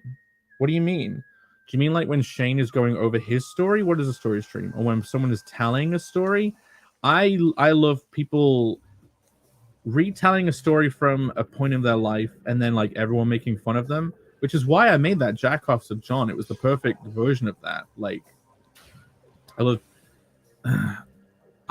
you know what? The kind of streams I love the best are the last post-Kangs. It was some old stories, but it was also like some recent time stuff. There was also like, I don't know, it was just a fun stream. It was of the moment. There was a good collection of people. I commented I left a comment saying Malin really knows how to assemble a team. And sometimes those post-Kang episodes just really hit. Yeah, tell me what you mean by story stream, because I want to know. Wait, you're talking to each other. Matt is a poser. Do you think he's like another, like a conservative, whatever his name is? He got arrested in Romania or whatever for pizza, but not really. Yeah. I like Assassination Classroom anime. I have the Assassination Classroom manga. So here's the thing. Just like, imagine, that's another thing. You imagine you have the book, the comic version, and then the animated version of the same story. I don't ever want to watch a show that I have the books of. I've got tons of books I haven't read yet. I like Assassination Classroom is one of them. I have the whole 10-volume series, haven't read it yet because I just haven't had the time. Like you've got to dedicate. Right. Run away. We're near the temple. We're finally there. We've saved. We're on our way to the temple. We're going to do it. We're going to see what actually happens when we put all of the totems, the artifacts together. But yeah, man, Assassination Classroom. I hear it's good. I have it basically saved for like a time I get sick or something, and I can drill down into the 10 volumes. I mean, I've got Death Note, haven't read that. I've got Tokyo Ghoul, haven't read that. And you know what? Another anime I won't watch is fucking My Hero Macadamia Nuts. My Hero Smackademia, because I want to read it. I always think the better experience is in the reading of the comic version. I just love the medium more than animation. I know some people rave about animation, but like, I don't know, man. There is a really specific beauty about the medium of comics, sequential illustrations, page turns, the tension you can build, the kind of things you can do with the timing, the dilation of time through the relationships of panels and the design of the page, the layouts, the page turns, and like, I don't know. Some people see comics and stuff as just a transition to animation and film. Nothing wrong with that. They can do whatever they want. But like, I went and did games. I used to do comics when I was younger. I've done animation. Like, I want to come. Comics is the best one. Comics is the best one. I want to come back and do comics. The amount of effort you put in for what you get out of a comic, and like the funny thing is, the people in CG it's a lot of work to do a comic, and like everyone is probably struggling to get theirs done. If you knew how much work a game takes, yes, here we go, a boss. It is a boss. Are we fighting Kraid? That bastard motherfucker. Come on. Oh, this is gonna be tough. Oh, come on. Oh, can you imagine we don't even fight him? He just flies by. Really?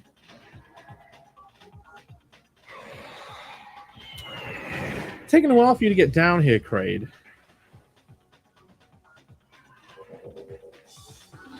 Oh, it's not Kraid, it's Ridley. Fuck. That shows you what I know. Right. Switch to multi-bomb. Let's do it. Let's do this on first try. You're not getting me. Multi-bomb!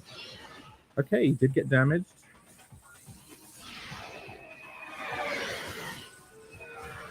Wait a minute. You're not even taking that much of my health. You've got to have a second phase. Come on. Come back. I'm here. I'm tasty little morsel. Think of me like a lobster. You can crack open my shell. There's a delicious human inside. Where are you? You behind me? I'm having a crab claw the controller right now because I'm charging this beam. But I'm not stopping this charge. Come on. You coming back? Or do I literally have to hit you while you're flying around? Fuck. Look at this crab clawing bullshit. Ah! Oh, I see. I see your game. Changing tactics, huh? Right, where are you? Oh, no, there you are. Fuck! Welcome back. No, don't take out those pillars! I was using them to hide. Motherfucker.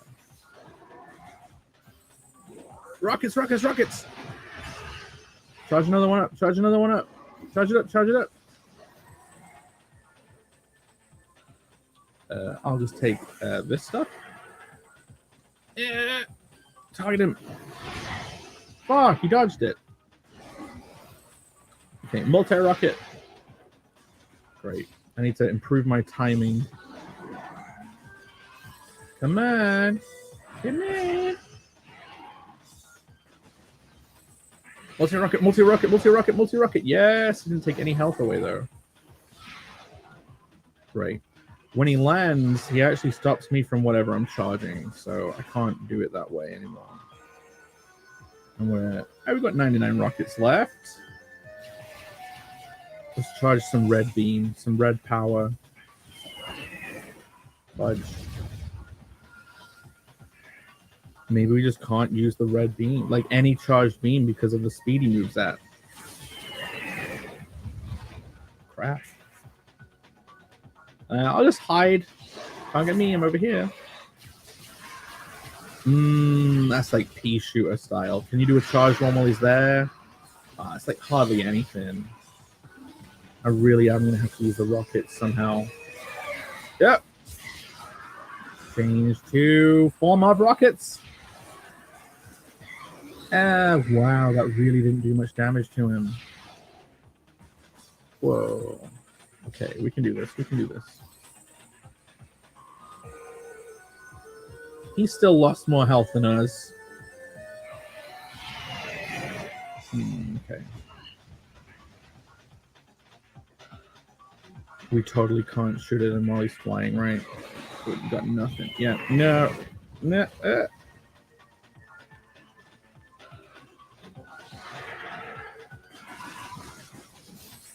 Rockets! Charge another one. Rockets, rockets, rockets. Yes. Okay, that's a good enough chunk. 79 rockets left. We could do this.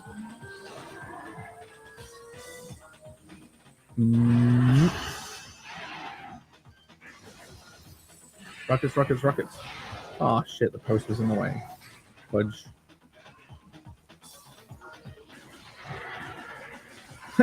Judge Dredd said he needs to go away for a bit. We're literally at the boss! We're literally at the boss! That's funny.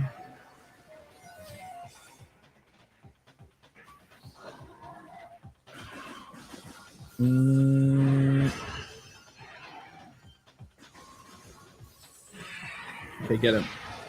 Yeah, man, this is actually not as difficult as I thought. Unless he reveals the fabled third phase. Come on, come back. Come on, it's like, come and stand around on this platform. Oh, you'll be fine. You'll be fine. You're gonna die. You're totally gonna be the winner. Get back here.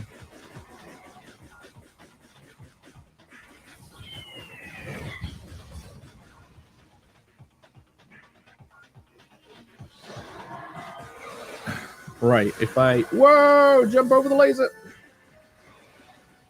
You gonna land? You gonna land on the ground? You gonna come and land? Come on! You know you want to!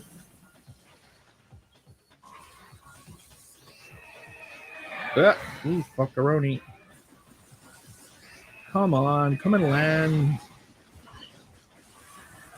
Yeah, this is the fabled third phase, isn't it? You're in phase 3. Well, phase 3 sucked.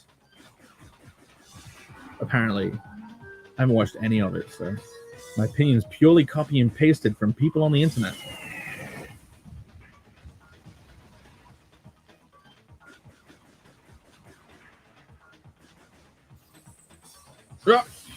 No, literally can't even get him when he's flying like that. He's moving so quick. You coming back? Fine. Charge it up. I'm gonna rocket you, you son of a beach. Yes. You want more? You want more? Yeah, baby. Another one. Oh shit, he's got an actual different phase. I don't like the look of this. Oh yeah, singe those wings off. If he can't fly anymore, he's probably going to become quite a problem. Oh shit, can't even damage him. Laser beam? Okay, it's doing nothing. Okay, this is going to be all timing. So whenever I can only attack him whenever his mouth's open now. Scream at me, scream at me, scream at me, scream at me. Yes, that was it. You screaming? Scream. Scream at me, scream at me. Yeah! Oh shit, exposed core. Should use the missiles. Scream at me. Get those big feats away, I'm not into that. I'm not a foot guy, at least not yet. Maybe when I'm like 50, I don't know. Maybe after I've burned off a few more brain cells. Yeah. Don't scream at me, scream at me. No! No! Open that gob. Open that fucking gob. Charge it up. Yes. Yellow power. Charge it up, charge it up, charge it up, charge it up. Shit, it didn't work. Rocket. Rocket. Is it okay? Now it's getting close. Now it's getting close. No, not foot power. Just do the mouth thing. Just open your mouth. Open that fucking gob. Yes. Oh, not like that. Fuck. Fuck. I was resting on my laurels. I wasn't taking him seriously enough.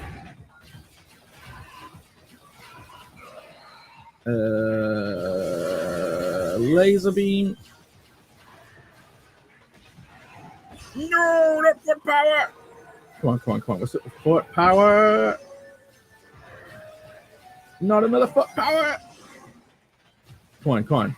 Recoil, recoil, recoil. Fudgeroni. Yes. We were so close. We were so close. You could almost taste it. You could almost taste me getting lazy. Do you think we'll do it this time, guys? Look at that beautiful face. Think we'll do it? What are people saying? Yeah, Joseph said he had to go for a bit. And then Remus doing the sweating face. We'll get it this time. It would have been pretty crazy to have done it like just the first time. Oh yeah, Joseph Tread's talking about assassination classroom. It's about a teacher who can't be killed. About teaching. Yeah, it's just, you know, I'm looking forward to it. I will eventually read it. Is that the last? Is that really the last boss? It can't be. I think there must be more bosses. There must be more bosses. But I mean, we are nearly 3.5 hours in. Maybe this would be the last stream if we do defeat the final boss. Can you taste it? Does it feel premature?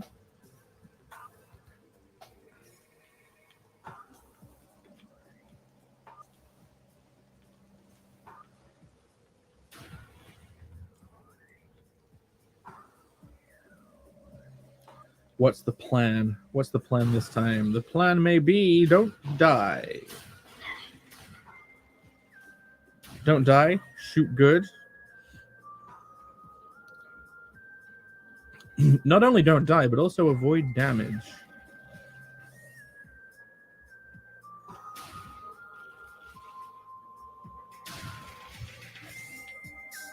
Right. Go and taking bets. Who thinks we can do it this time? Who thinks it's going to take us like 10 and every single time we're going to like fail at that last hurdle when he starts decimating your health right at the end? Come on. We got this.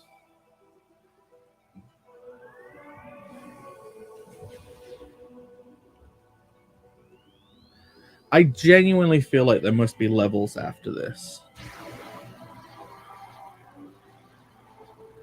Although we do nearly have all of the E-tanks. Like, maybe we just missed a couple. And a couple of rockets, and that's the last remaining item collection stuff.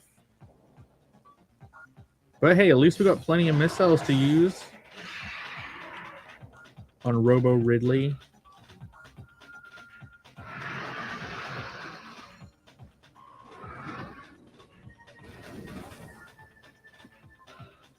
Robidley.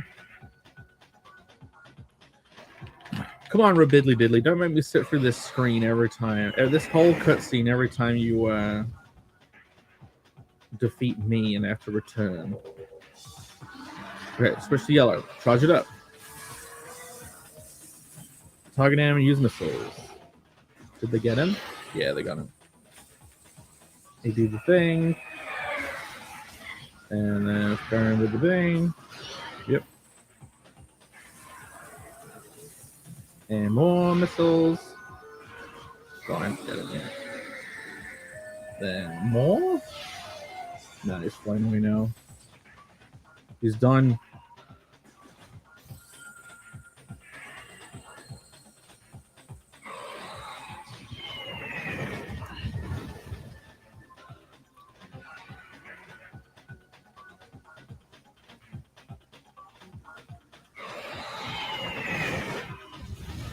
I think if I double jump during any of those rocket landing sequences.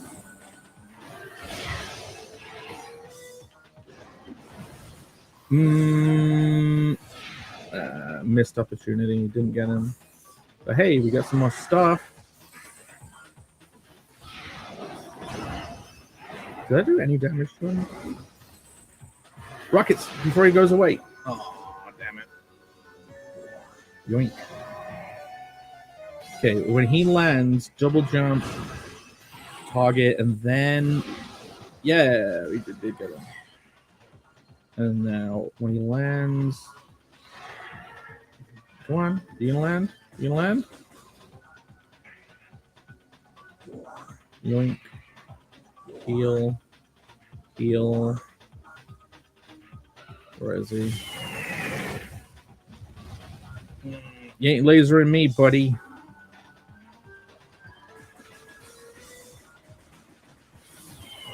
Okay, you might laser me that time.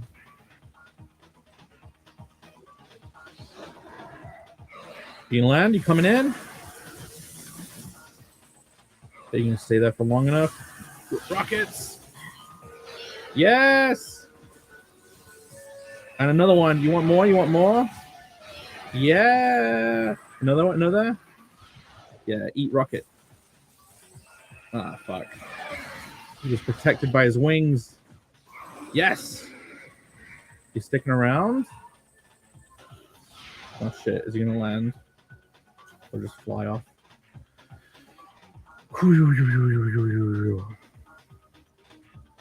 Half. Is it half health?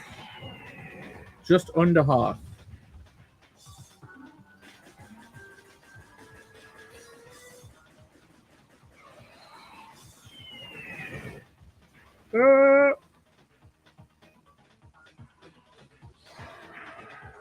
Yeah?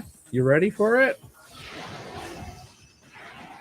Targeting falling rockets. Targeting falling rockets. Ah, shit, ran away. 50 rockets left. I'm gonna use half. We got half his health away. That's not that bad. Can we jump while we're? Yeah, we can. Cool. Is he gonna swoop or is he landing? He's swooping.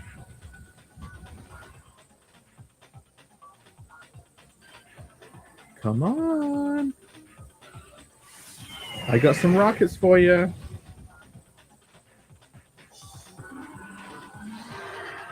Yeah. There's another one. Yo. More? Want more? Yo. Quick. Okay, it's going a little better. It's going a little better. Now we just have to endure this stage where he's on the ground with us.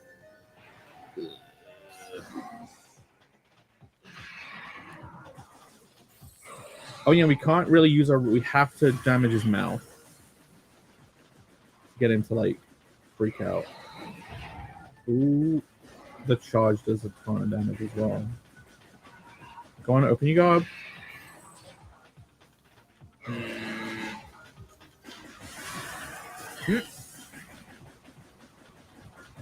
We have got shitloads of health left, but I can't be lazy. Laser beam! I knew what you were gonna do. Laser beam! Really? Oh, yeah. Yeah, I don't think we actually do damage to him here. It, like, we're just trying to, like, put him into freak out exposure chest mode. Fuck. Yeah.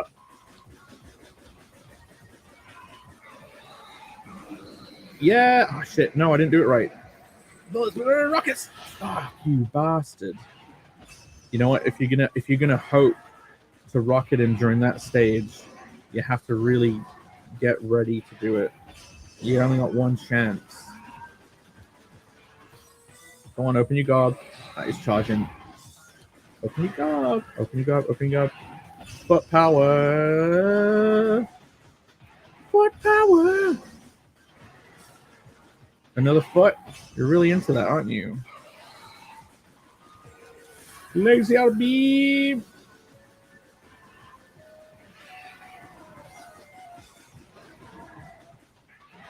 Foot. Come on, you've got to be tilted now. What?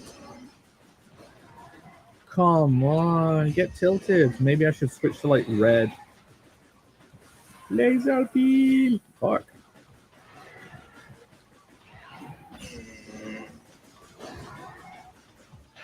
I don't want Stompies, Ridley. No. Come on, recoil in pain. Expose that chest. We don't want it. We don't want to see it. Yeah. Fuck. Damn, he actually got me. I avoided every Stompy until then. And that got me through. No. Come on, my finger's getting tired. I don't want to pull this trigger anymore. Could you recoil? Please, could you recoil for me?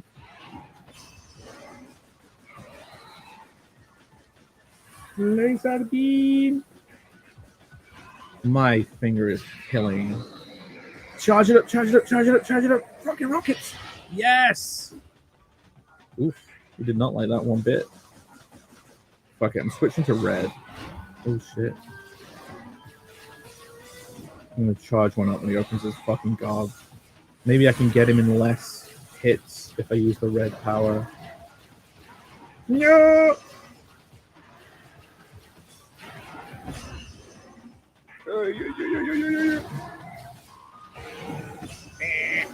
Open your gob.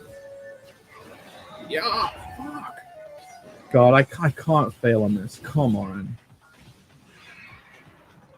This can't be the death of us. Not again. He's gonna charge. Oh, come on, you bastard. Yeah. Yeah, it does seem to be better than the rockets. If you just use the red, you can get him to get his tits out a lot quicker. Yeah, more agile. He's gonna charge.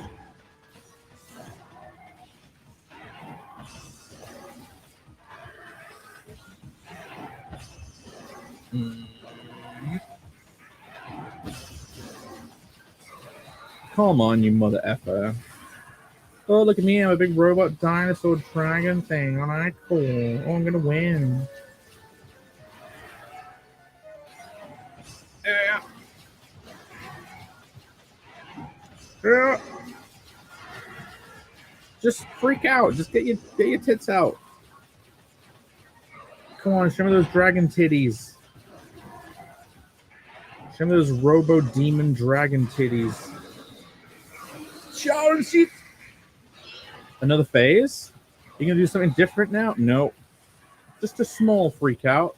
God, that was hardly any health. Fuck. Actually, he's in another phase. He's shitting up a storm. He's charging.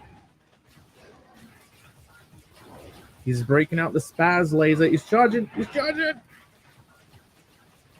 He's doing a charge. Fuck, he got me, but at least I wasn't in his direct path. He's shitting up a storm. Eat feet. Feet are stinklage. Yeah. Come on. Open that. He's charging, he's charging, he's charging. Beam! Oh, what? It's like 3 more times, man. He's probably going to go in like a whole different fucking phase. Come on. He's charging, he's charging, he's charging. Fuck, that was a lot of health. That was a lot. He's charging. No, he's charging again, and I'm too close. All right. Feet power. Eat feet.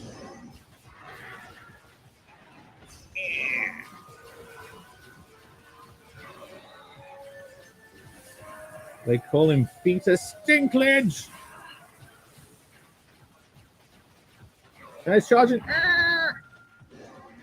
Holy crap, moly. Come on, we got to defeat him. The last hit we get, he's charging, he's charging. Oh, you bastard. I thought I got the timing right when your gob was open. Yeah, woof. Come on, charge beam. Charge beam. One more time, he's going. He's probably going to freak out. He's probably going to, no! That was fine. Didn't need to jump. He's charging. Oh, he's decimating my health bit by bit, though. He's charging. He's charging again. Could you stop? I can't tolerate more charges. I gotta always try and stay to the side of him. And then the next laser is going to be up high, right? Still got me, kind of. Freaking laser beam! Don't you dare charge me. I don't need any! Come on, we're so close. All you have to do is fucking tilt him. No, don't charge me! You motherfucker. Eat laser, you cunt! Yes! Hopefully he's actually dead, though. Yes! Yeah, baby! Take that, eat laser, you robo-dragon cunt! That's right, fall into the abyss from whence you came, you piece of excrement! Probably shouldn't be that expletive on these streams. No, not a ghost. I don't want to fight one of him. All the ghosts have returned, their souls finally free. Were they all living in the artifacts? This is a pretty bad end.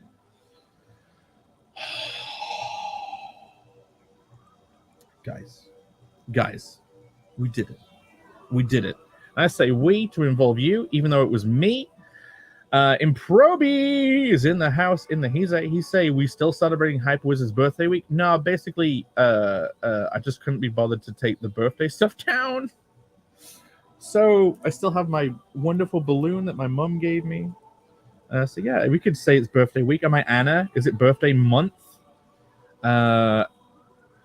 Nipples made of horns. I don't know what that is in reference to, but it's probably big robot dragon bitch guy. The Remus was edging. He was saying it's getting close, and then he gave the peace sign and the huff. And then Banco said, should have used more save states. Yes!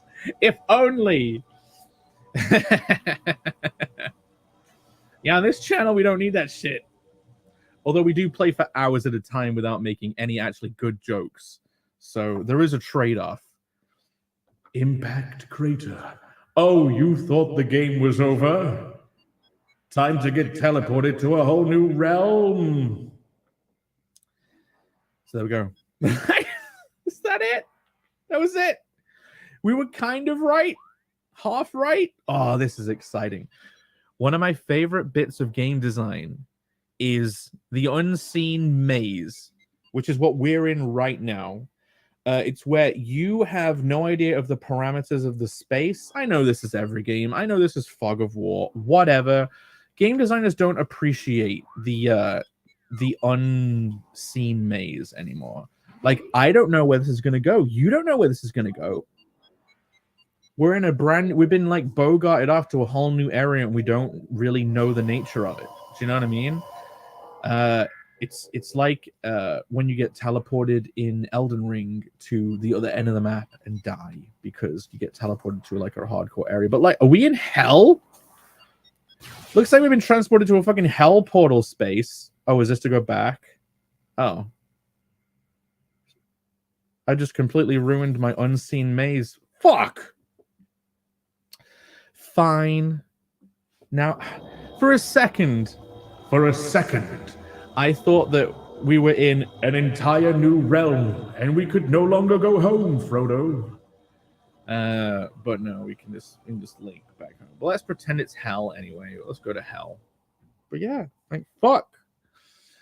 Should we? What time is it? Because I want to explore this new zone. It's 9:30. That means 2.5 hours into Narwhal's show. I can keep going.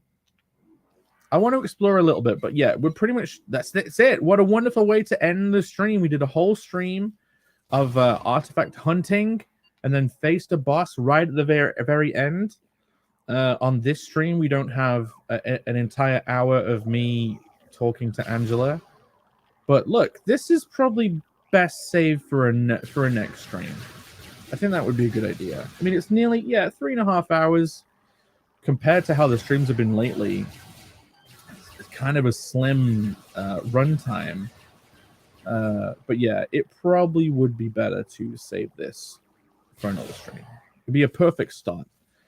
So I'm going to wrap it up. Thank you all for being here. I'm going to go get something to eat. I might even drive to McDonald's. How about that? Thank you, Bancroft, for hanging out. Remus for hanging out. And Proby, even though you just got here, you should totally go back to the beginning. Joseph Dredd, who left. He just left.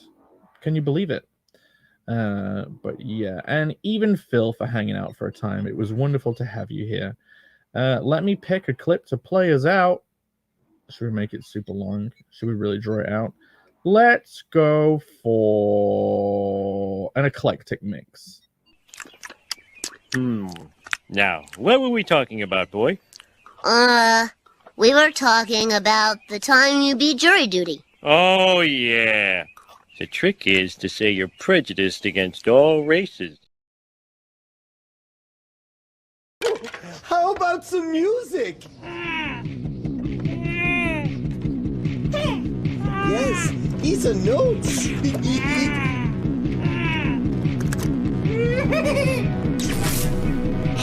Oh, that's a good choice. It's my birthday, and I'm 100. It's my birthday. I'm 100. It's my birthday. Can you sing?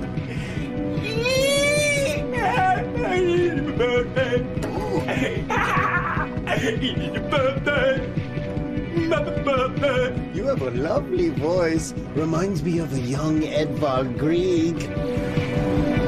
Lord, the candles and make a wish while you can. Lord, the candles and make a wish while you can. 'Cause it's your birthday. And it's your birthday. Happy birthday. Happy birthday. You got a card from your dad and you opened it up. There was money inside. You got a card from your dad and you opened it up. And it had money inside. It had money inside. It had money inside. Happy birthday. Gonna give you fun. Happy birthday. Happy birthday. Gonna give you fun. Happy birthday. Happy birthday. It's your birthday. Happy birthday. Happy birthday. Gonna give you fun.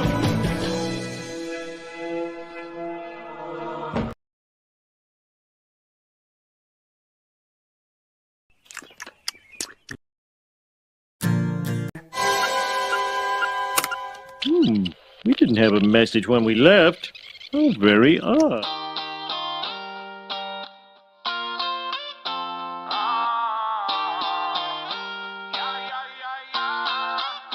I am always mean to Jews, push him around like a bad dude. Always wanna tell them what to do, but I'm a train to places they had never been to. Maybe Marge, did Lisa go to Germany? By the way, join me later on Novel Books channel for a stream about storytelling. Okay, bye. What should I play next?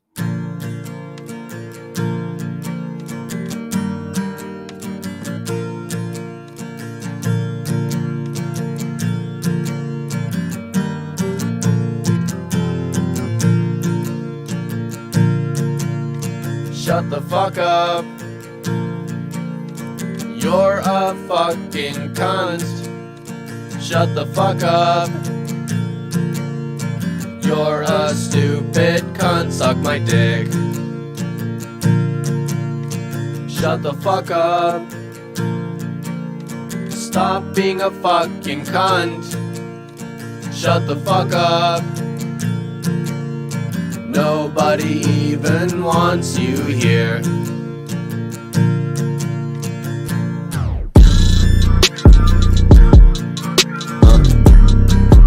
Yeah. What? Yeah. I just wanna let you know, you're a stupid fucking cunt. Go ahead and run your mouth, pussy, I don't give a fuck. You're a stupid piece of shit, you're a stupid fucking bitch. Get the fuck up off my dick, get the fuck up off my dick. Like, please end your fucking life, please end your fucking life. I really gotta emphasize, no one cares if you're alive. You're a fucking penis hole, grab a dick and eat it whole. I need to know if you were dropped when you were just a fetus though. You're so fucking ugly and your face is fucking foul. Jeez, you're so fucking loud. Can you shut your fucking mouth? Can you shut the fuck up? You're a fucking cunt. Shut the fuck up. Kids can be so cruel. We can? Thanks, Mom. Ow! Cut out, Bart! By the way, don't forget to smash that like, motherfucker. Okay, bye. I like it. Like to dance.